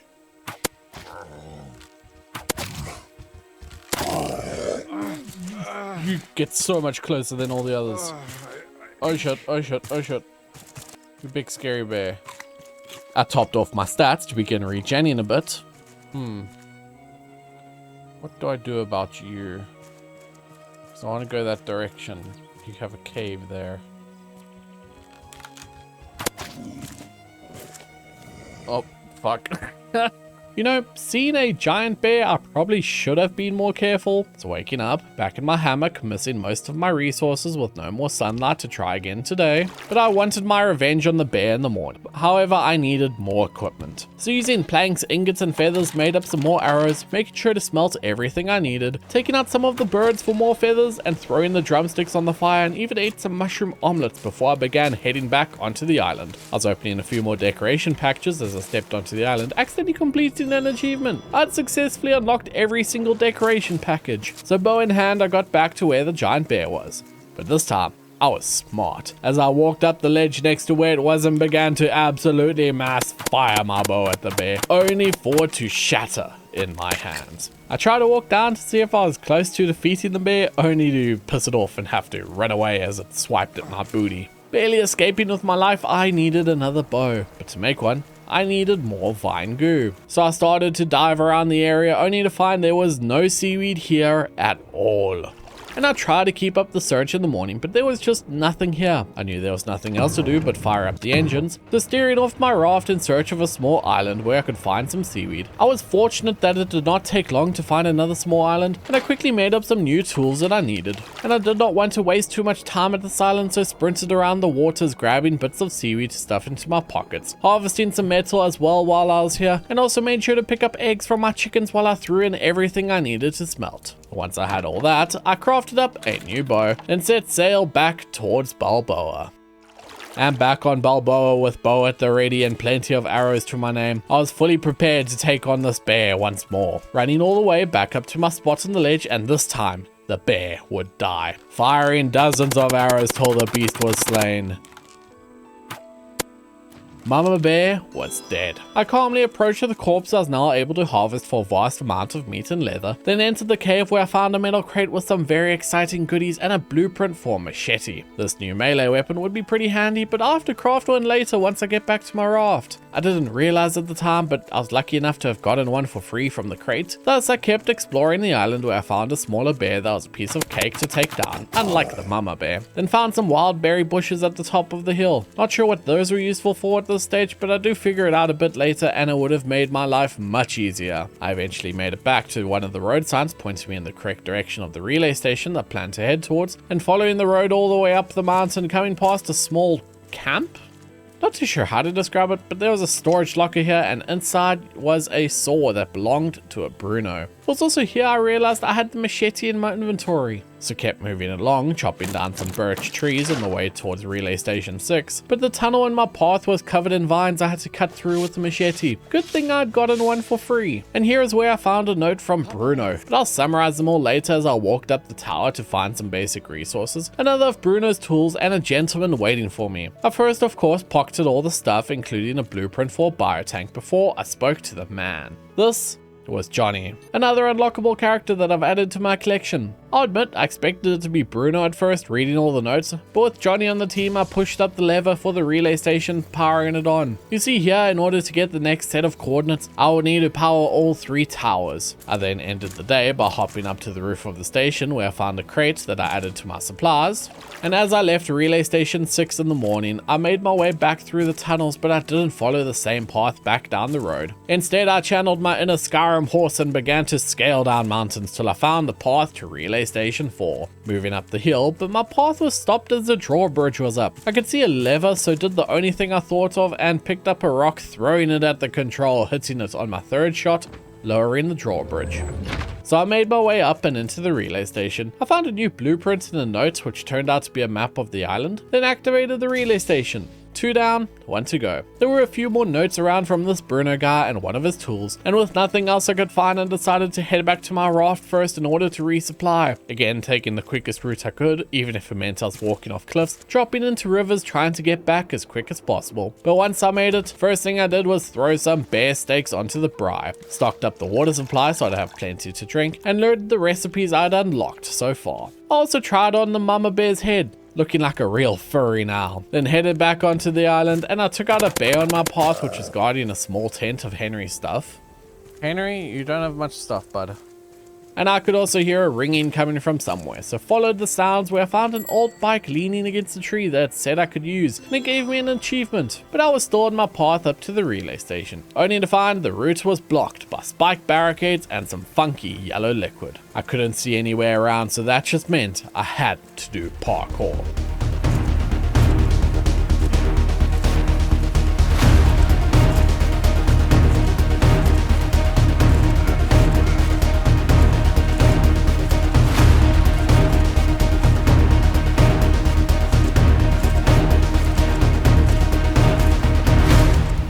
Okay, that was not as painful as I was expecting.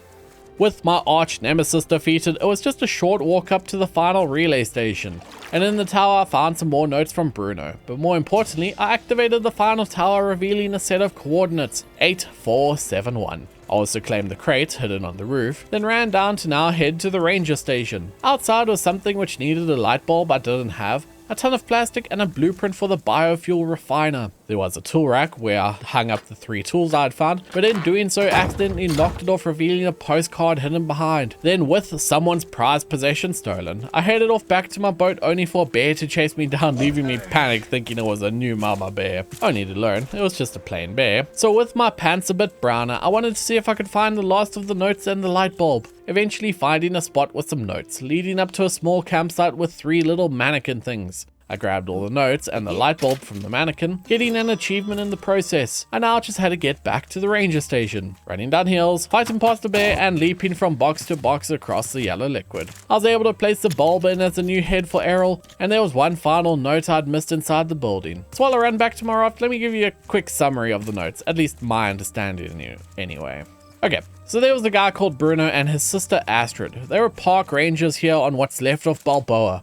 Every couple of months, they got swapped out for different rangers, so it's kind of like a rotating shift.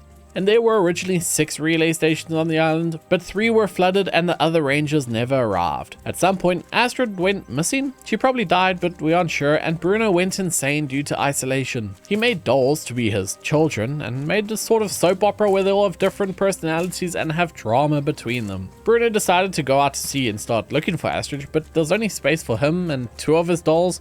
So the dolls started arguing about which one of them should go on the boat, and 2 of them, Henry and Miranda, beheaded Errol so that there's less competition. Keep in mind that this was just Bruno's insanity causing all this. Eventually, Bruno decided to take Henry and Miranda with him and left the others behind. Feeling like I was complete with Balboa as I had all the achievements here, I filled my compactor with more junk for trash cubes, then set the new coordinates into my receiver and set sail. I ensured I had all the unlocks in the research table, even killed off the shark with my machete. Machete was growing on me, though my raft did try and abandon me while I was harvesting the corpse. Thus, the rest of the day was just spent chilling. And since we had a new destination in mind, I wanted to build up my raft next, but it was going to cost a lot of resources. Thus, the morning was spent clearing my nets, setting up some extra boxes and harvesting the trees which had grown in my crop plots. Clearing more nets, only to notice I somehow had already drifted to what I could only assume was the next story location. I really wanted to work on my raft, but figured I may as well park up by the island and paddled over to lay down the anchor.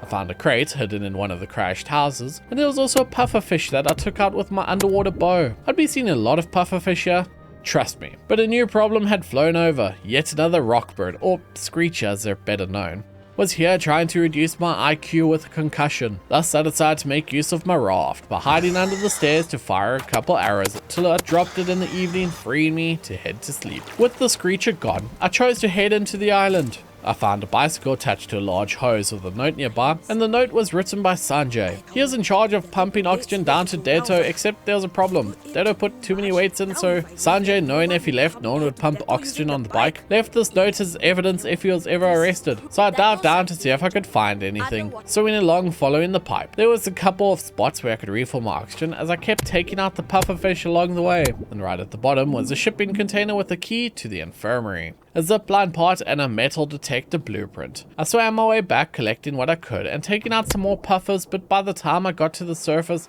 my water levels were looking grim and my bottles were empty. So I simply headed back to my boat to fill up on food and water. And I was running low on food storage in my boat, so I had to make a new fishing rod, which I planned to use to refill my stores. I had to spend the entire morning fishing, catching a decent chunk of fish to fill up my pockets, cutting down some trees for the wood so I can throw some fish on the braai, taking some time to take out a puffer and fill up my water purifier, till I ended the day safe in my hammock. So in the morning I was ready as I made my way back to the bicycle pump. This time though, I went past it to what I learned was the port. Next to the port office I found a battery charger part. So I knew I had to keep an eye out for these, and that's why when I found this well and saw something inside, I knew I somehow had to either get down there or bring it up to me. Then, spotting the pipe, I chose to follow it, rotating some pipes around in directions which seemed normal till I got to the top and found a pump. When I pushed it, water flowed, so I made a minor adjustment to the pipe, then pumped and pumped and pumped, even spotting a note nearby from Deto, the wannabe scuba diver, but I'll summarize all the notes later. After pumping a couple more times, I headed back to the well and found the water had filled it up, so I was able to grab the zipline part. With the second part collected, I wasn't too sure how many more I needed, as knowing from previous locations I have to find the spot to build it. Thus began the exploration of what I now know to be Caravan Town. Finding more charger parts, some old signs, another note, and a long path up to the center building. It was in here I found a new note, but this one was from Olaf. Great, that lunatic again. There was also a crafting station I needed to bring 3 zipline parts to, so I would have to find one more in this very chaotic town. I first found another battery charger part, but the sun was starting to set, so I had to abandon my search, instead heading back to my raft to sleep. Once the sun started coming up, I decided to check a different area to see if I could find the parts I needed. So I scaled up the mountain where the air bike was, and here is where I found what looked like a makeshift rocket. It needed 1 explosive powder to use, so I jumped down to my raft and dried out some of the explosive goo into powder, carried it back to the rocket and threw it in.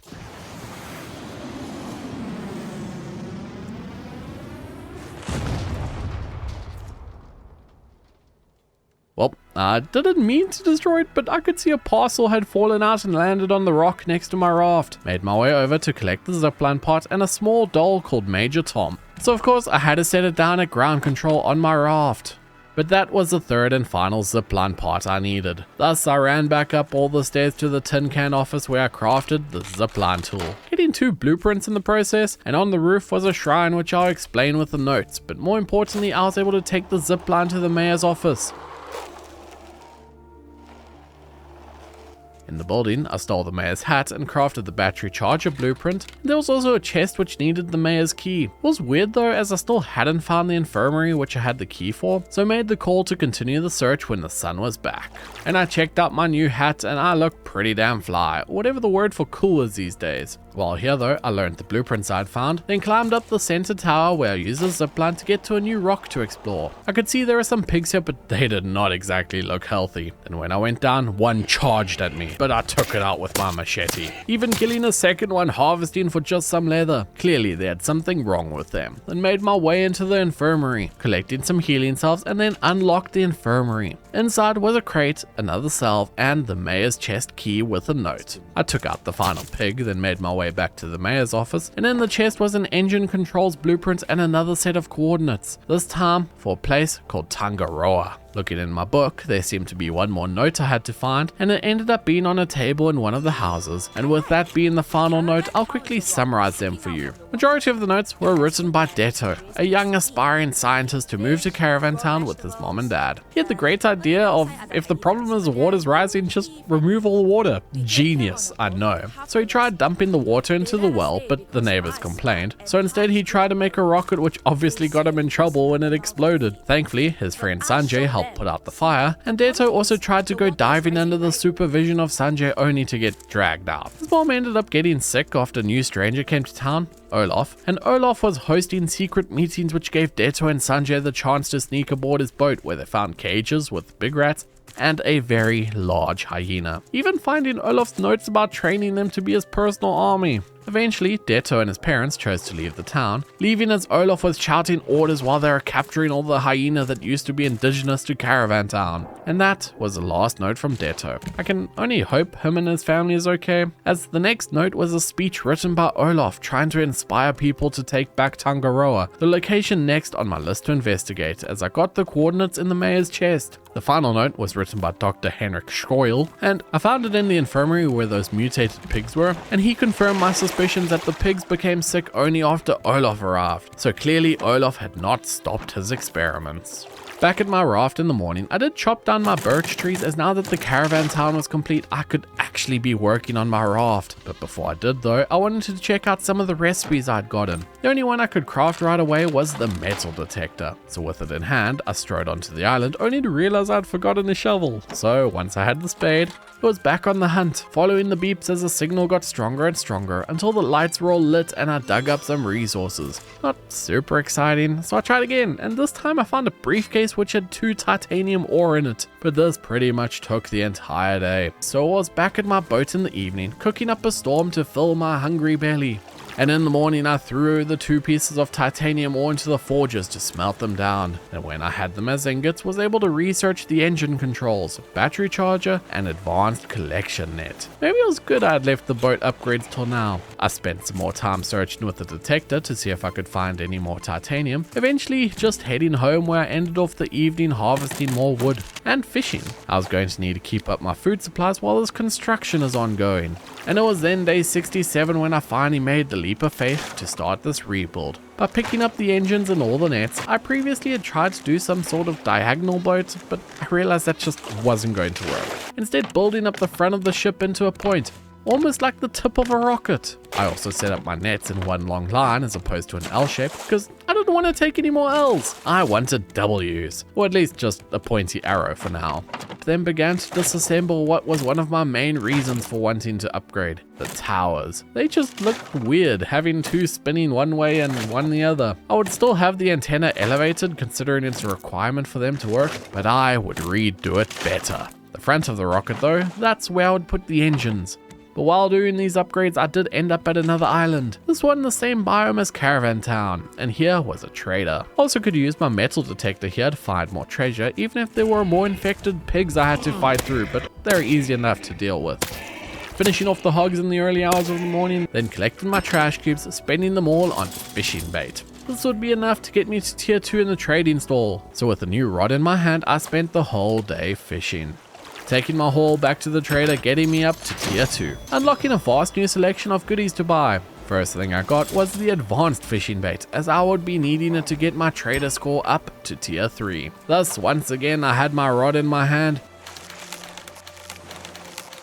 20 fish caught and sold later, and I was at 2,400 reputation out of 3,000. So as long as I can farm enough trash cubes, I'll be able to get to tier 3 the next time I find a new trader. Then as the 70th sun was rising, I proceeded to continue working on my raft, but with how big it was going to be, I needed more slots for engines, enlarging the tip of my boat, all while filling my compactor for more cubes, as I was using some of the cubes to buy metal ore which I needed to make more engines. I even set up 2 extra forges to help things smelt quicker, and this was my industrial revolution. The time for expansion and growth was now, breaking down the old, using the resources to build up the new, eventually ending the day placing down 2 shiny new engines. Hopefully I can get enough titanium to make the engine controls, but I had a plan on how to do that, using fish. Fresh in the morning, I cut down my trees, making use of the wood to craft extra crop plots. I planned to expand my wood farm. That meant I needed to pick up the old plots, stopping by the next island for even more wood to make more plots, getting a whole bunch, then began to set them up. Planting the palm trees, and my nets had also filled up while drifting along, so cleared them to the point where it was falling out of my pockets. I did remember to water the trees, though my one little purifier would not handle this anymore, so I crafted 3 more, then headed to bed.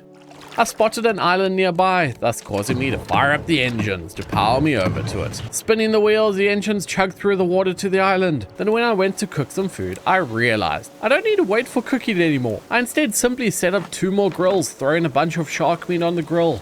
Crafted up as much rope as I could to be made into trash cubes, since I knew there would be a trader here. I did need to make a new battery for the compactor and set up my purifiers which I had crafted and never placed, then ended the day with a brand new machete added to my arsenal. I made my way onto the island in the morning, where I quickly took down a warthog with my machete. This thing's actually pretty strong. There was also a rock bird that I shot out of the sky, and I was getting pretty good at clearing the island dangers. So with them cleared out, it freed me to dig through the cave for the resources, then pulled out my metal detector to see what treasure I could find. But only got some scrap, and I did get some more advanced fishing bait which I put to work catching the fish I needed to get me all the way to tier 3 trader, completing another fishing achievement.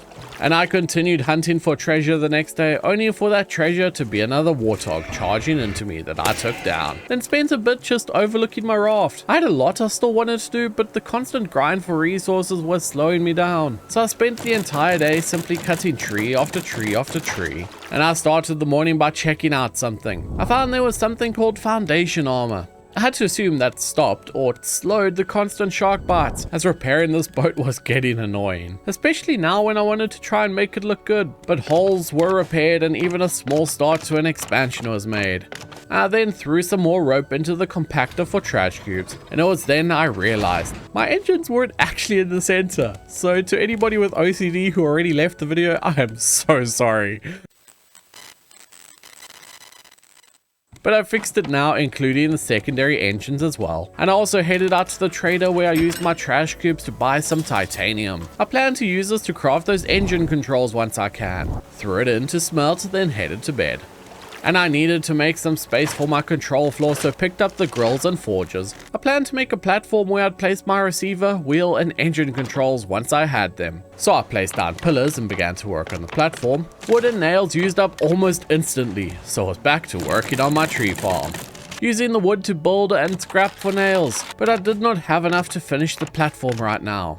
And it was day 77 by the time I had drifted off to a new island. New islands meant new supplies, even if I did first have to shoot down the rock bird.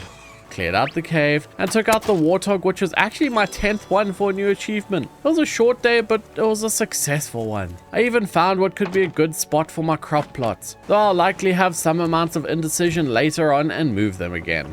And I spent the next day hunting treasure with my metal detector, finding more titanium and just tons of scrap. The real prize, however, was all of the trees for wood, because damn building in this game is expensive. It didn't help I had no idea how the foundations or pillars worked, but I eventually built up enough for my control platform, setting them back up at the end of the day. and I had to fire up the engines in the morning. But doing them each manually was starting to feel like a chore, so I really wanted to craft those engine controls. Something I realized, my nets weren't quite catching everything, so I made up some more and began to expand my arrow points. I only had enough to do one side and half of the other, but spotted an island before the end of the day, so turned the raft towards it to begin the drift.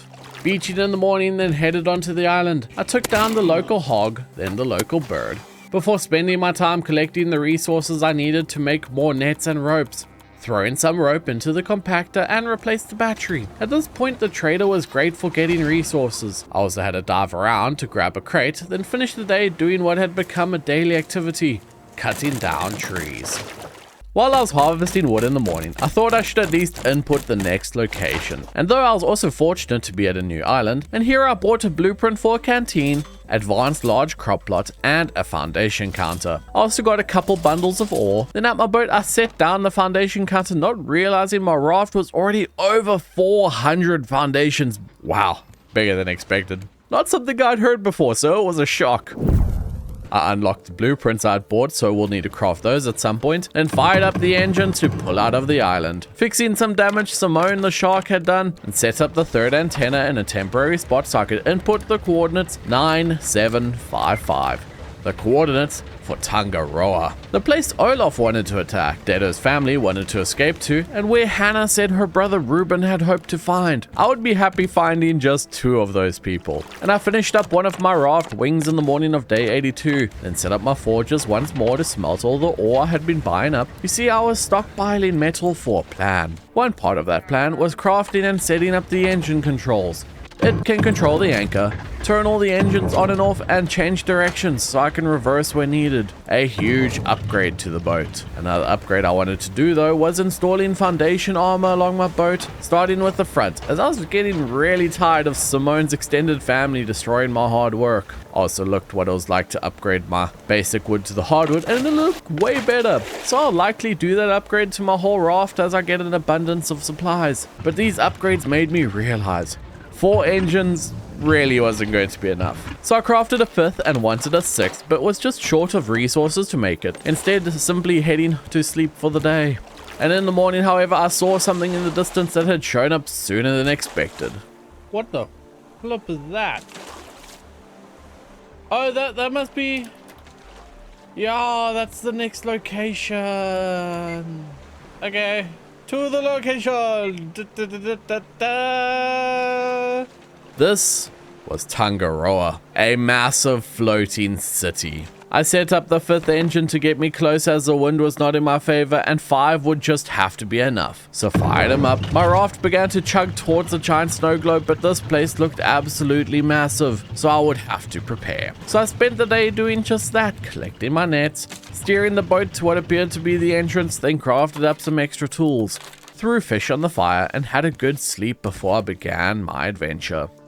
As I made my way into the entrance of Tangaroa, I couldn't help but feel a bit of hesitation and concern of if I ran into Olaf, what I would do. The first thing I found inside was a board pointing out different rooms, but the door to surface access was locked, and that kind of seemed like where I wanted to go. So instead I was to the cafeteria. I wonder if they have snackies. I found a ladder down, which was the only way to go, except now this part was definitely underwater, so I had to hope there were no leaks or else I'd get soaked. I even found a staircase taking me even lower, and with a giant rat waiting for me at the bottom, so clearly Olaf had made it to Tangaroa. But I eventually made it to the cafeteria, and there was another rat in here. Seemed much bigger and stronger than the others. There was some plastic which I pocketed, and another note. Usually I summarize these at the end, but with how big Tangaroa is, I'll give a quick version of each note with my final thoughts at the end. This note was written by Ruben. He worked for Captain Tully, who ordered him to push Tangaroa's engines to their limits in order to escape a fleet of rafts. Ruben was worried this would overheat the reactor, and this note was sent to someone called Hannah, most likely the same person we read the notes from on the Vasagatan so many days ago. And also in the cafeteria I found a generator part, which I kept in case I would definitely need it. Then went off to see what else I could find, spotting another gen part behind some bars, and once I found my way into the jail cell, I did take out some inmates along the way. But with nothing else to find in the cafeteria, I made my way to the other room that was pointed out.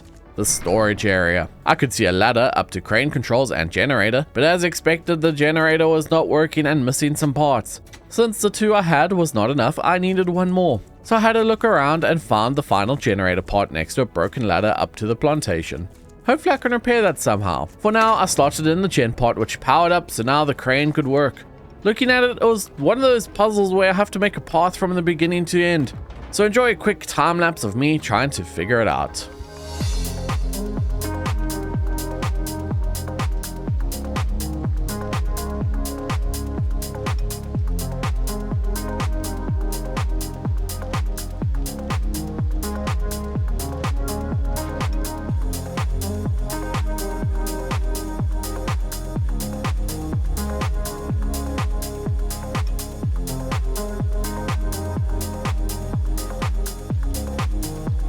I've done it. It took a while, but I now had a clear path through. On the other side, I found a blueprint for a water pipe and another note from Ruben. He spoke about how the engines had failed, so the rafters were catching up, so he sealed up the reactor just in case. I could only assume the rafters had already been here then, as I still had not seen anyone. So I made my way further in, where I found a ladder up to the surface access, but when I opened it, water started pouring in. Thousands of liters of water all at once. The levels were rising, and for some reason I could not climb the stairs, but it at least offered me a place to breathe, so I took a deep breath and dove down. Seeing a door had been burst open from the pressure, which let me swim down all the way till I was back in the storage room. Except since the water had flooded the room, I could now jump out the water and grab the ladder. Guess I don't have to fix it. Something I didn't realize at the time though, there was a secret room here which I needed for an achievement. So I have to come back here later on. Through the door was some more junk and a third note from Ruben, and the message left was grim. Captain Tully had opened fire on the rafters, causing riots. He also mentioned a family with a young boy had arrived, and that was potentially Detto, who we learnt about in Caravan Town. So I kept moving till I saw a door leading to the plantation, but it did not look good. Water had flooded the room, and somewhere there was electricity flowing into the water, lighting it up every few seconds. Great. More parkour. I began to jump from whatever I could, avoiding the spicy water turning me into a piece of KFC chicken. Collected some strawberries along the way, as at the end of the hall was a broken electric box I needed to fix with some tape. Next to it was some tape and a note from Johan, writing how the crop's ecosystem was ruined. He tried to tell the captain, but his efforts were fruitless, just like the trees here. A tree I cut down and it gave me some bananas. Bananas! And I found 2 more pieces of tape in the nearby room, then patched the electric wires, activating the door. I'm guessing they slashed the wires to lock the doors, but that was it now. I found another box I needed to repair, but was out of tape. So I harvested the last few plants and trees in the room, as well as a note from Ruben. He spoke about how the security team was dealing with the rafters that had boarded Tangaroa. The rafters were crafty though. The security team tried to still patrol in golf carts, but the rafters let loose some type of rats, which must be those lurkers I had seen, as well as they strapped tasers to a butler bot? No idea what a butler bot is, but I imagine we'll find out together. Ruben wanted to fix a boat to escape, but with no engine we're having issues. So the raft kid, who I was now certain must be Detto, suggested using one of the golf cart engines. And with no other way I could see to go and needing more tape to progress down here, I entered the passage towards surface access. When I walked up the stairs, I was just blown away. Whoa. The city was huge. It was hard to believe we were still floating in the ocean. Behind me was an exit I made sure to unlock before I headed anywhere. And that's when I found another note from Ruben again. He confirmed my suspicions that the kid was Detto. He said they got the boat working and were heading to a place called the Sanctuary. So by the sounds of it, Tangaroa was completely deserted. Hopefully I can find the coordinates to the Sanctuary. And that's when I saw a robot that I guessed was the butler bot with a taser. Don't touch me. Ow!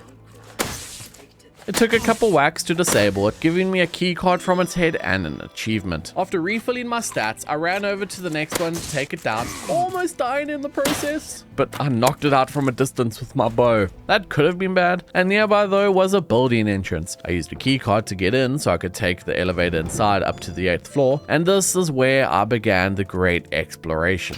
You see, there is a lot of buildings in this floating city, so I began to explore. finding tape and vending machine coins, jump into new buildings and taking zip lines where I could, only to find lurkers and plenty of junk. I took down some more butler bots until I eventually needed to resupply back at my raft at the end of the day, with enough tape to fix that electric box I had to leave behind. I had to cook up more food in the morning, then headed back into the plantation. I had another look at the flooded storage room, but still didn't try to get to the secret room, instead heading into the plantation where I parkoured over the broken wires to patch them up again, unlocking another door. This room had some more crops and another broken junction box, but I was out of tape. I'll instead come back later when I have a lot more tape, just in case. So I made my way back to the surface where I began to explore. Going to a new building, I found a zip line on the roof I took and tried to jump to the next one and missed. So I was back up the elevator to the roof where I zipped down and this time made the jump. On the new roof, I found plenty of scrap and junk which I pocketed, but no more clues. So when I found this building in the middle with the doors locked from the inside, I knew I needed to get in there somehow. There was also a couple vending machines I could use the tokens I had been finding, choosing to buy myself a new machete since mine had broken. I also bought a painting to, spruce up the boat a bit, but the rest of the day turned out to be pretty empty as I kept exploring around, even if the arcade which I wanted to go to was locked. I did find an elevator which could take me up higher than I had been so far, going all the way up to the 12th floor. This floor had plenty of junk for me to pocket for my collection. Even plenty of old food that I ate on the spot since I had no more space to carry it. So I headed up to the 14th floor, where I took out more lurkers, stole more tape, and found a path onto the roof. So I had to hop along the zipline to get to the other building. I was having a ton of fun exploring, but eventually I had what I could only assume was enough tape, so I ended the day back at my boat. I set up my painting while I was here, which admittedly looked pretty ugly. Can't really say I was a fan of the art, so if you're the artist watching this, I'm sorry. But with that, I set off again to head back down to the plantation. I used some tape to repair the wires, unlocking a new room again. And then here was another section I repaired, and that seemed to completely stop the electricity flowing into the water, so that was one problem sorted. It also had unlocked a door labeled as elevator, and there were more resources here and a blueprint for an electric purifier. I took the elevator up to the ground floor to unlock the doors before taking it up to the 8th. Now if you look at the top left of the elevator doors here, that's a button. We'll push it later for another secret. On the 8th floor, there was a party going on, so of course I had to claim the birthday gift of some tokens to me, since it's actually my birthday on the 31st of October, or at least it was if you're watching this after that date, and the perfect gift would be for you to subscribe. I had to go to the other direction, where I jumped my way up to the roof before ziplining to the neighbor's building to climb in through the busted window. I had to walk up like 4 flights of stairs till I got to another broken window with a zipline to the center building. This was it. I rode my way down, climbed up the ladder, and found I had access here to the elevator. I took it down to the ground floor first to unlock the door, and also found a cassette from an old guard here. They had tried to talk Tully down, but his orders were clear.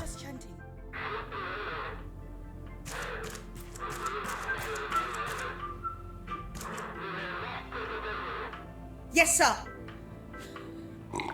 No, sir. Tully says shoot to wound. Knowing Tully was just as much of an ass as Olaf, I didn't want to meet this guy either. I took the lift up to the top floor where I found a note which seemed pretty cryptic with some images almost to indicate a password for something. And on the wall was an emergency bridge launch control pad. So that's what the note must be for, as 1, 2, 3, 4 did not work. So I spent half of day 89 running to each street and building, noting down the street numbers for each building. 4, 8, 1, 3. This initiated the sequence launching the top of the city clean off. It went flying out, spinning and landing in the water. Anyone who was in there now definitely has a concussion. I made my way off the top of the city and down onto my raft, careful to not take too much fall damage. Then made my way back into the city. I wasn't going to the command deck just yet as I headed back to the elevator and this time tapped the button hidden in the top left, taking down, far down under the city to floor -20.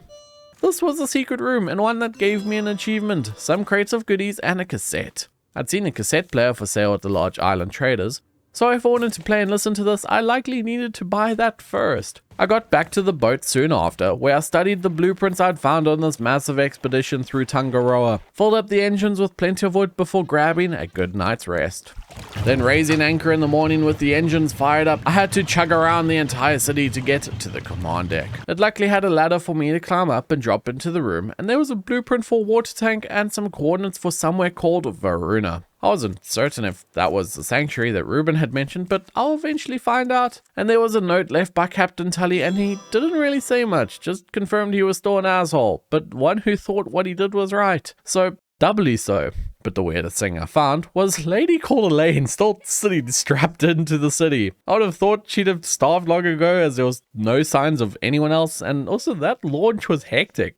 No idea how she didn't have a concussion, but she was a new playable character. So I then just spent the rest of my day fixing up some chunks that the shark had eaten while I was away, as well as started the long and incredibly expensive process of upgrading my driftwood to hardwood, something that will likely take many more days to come.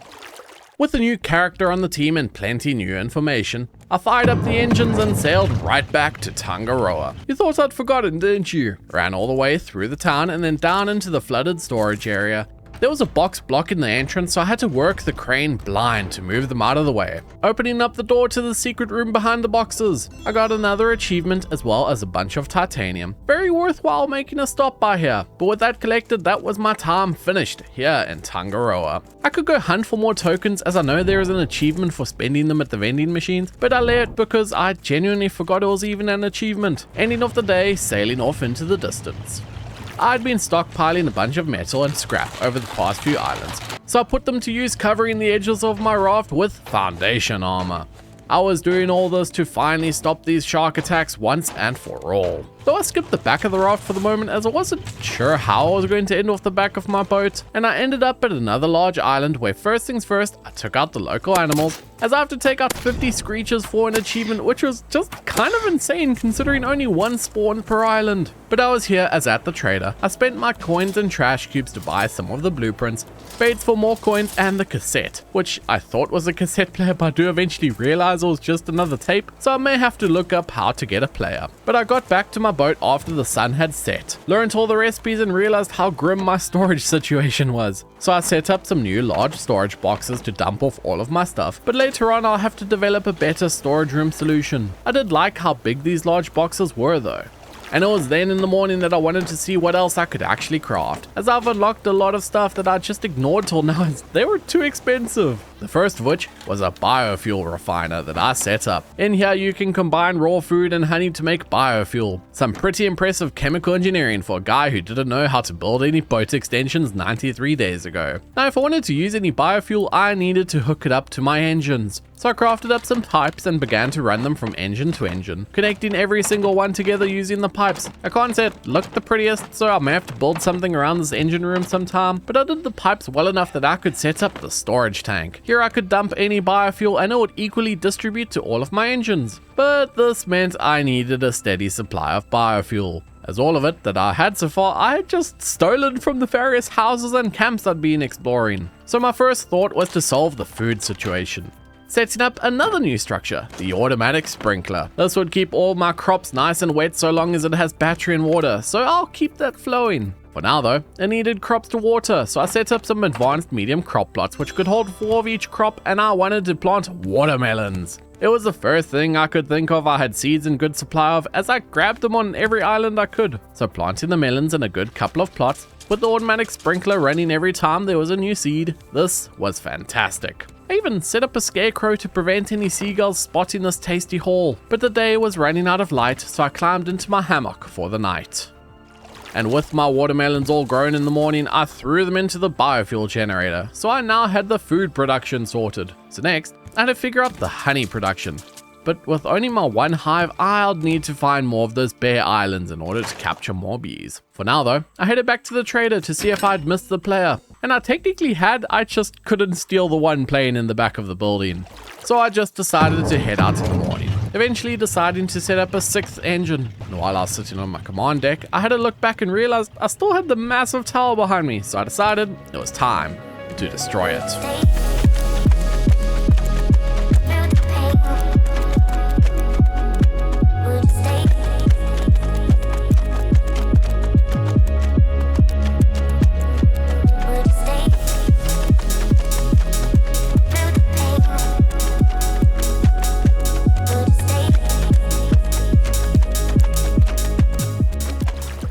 And with a huge influx of wood and nails from the destruction, I used some of that wood to set up a couple new tree crop plots, as well as began to spruce up my command deck just a little with some fences. Also had another upgrade to work on. I was building up a second floor around my tree farm. Finally, my raft was actually looking above mediocre.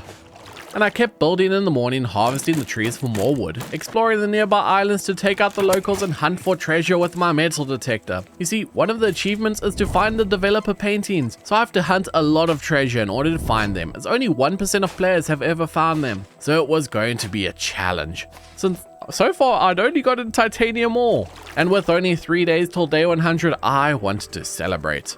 So at the trader, I bought a range of supplies I would be needing, such as plastic, planks, and explosive powder. The trader only had so many planks in stock, so I also had to spend some time deforesting the island, as well as plucking all the flowers for dyes. But just plucking the flowers is not enough. So I crafted a paint mill which I set up at the edge of my raft, and this uses water to convert the flowers into paint. But since it was a mill, I needed to be moving and pushed off from the island to begin drifting, as at this point I was completely out of biofuel and planks. 98 days floating on this giant bathtub, and still I was short of the most basic of resources. But with the paint mill running and paint being made, I headed to bed. And I continued making more paints in the morning as I wanted a variety of colors. I also still wanted to solve my biofuel situation, so I needed honey. I had a beehive and now I had flowers, so I realized the bees probably needed flowers. So I set up some crop plots in the middle of my tree farm. And I also found that my scarecrow's arm had broken at some point, so clearly the seagull problem was not fully solved just yet. I tried to set up walls only to learn some parts were blocked by the engine's hitbox, so instead spent my time planting the flowers I needed for the bees. Setting up the hive, and I could immediately tell it was working, with how many bees were now swarming around the hive. I ended up crashing into a small island, which was actually good for me, as here I grabbed some flowers I did not have yet, only to find that the seagulls had eaten some of my flowers. So in an attempt to try and put an end to this, I moved one of the nests next to the flowers so that they would hopefully nest instead of trying to eat them. But time was up. I had awoken on day 100, so I began to set up my surprise. I'd crafted 100 fireworks to celebrate day 100, and honestly, I just want to say thank you. Thank you for watching this far. Our journey is not over yet. There's still more story to uncover, more achievements to get, as we're currently at 54 out of the 104 achievements, but they only get harder to unlock from this point on. I finished setting up my display and it looks a little wonky, but I suppose that's just fitting. We're all a little wonky inside and that's okay. So I hope you've enjoyed the story thus far. So today 100, I salute you with these fireworks.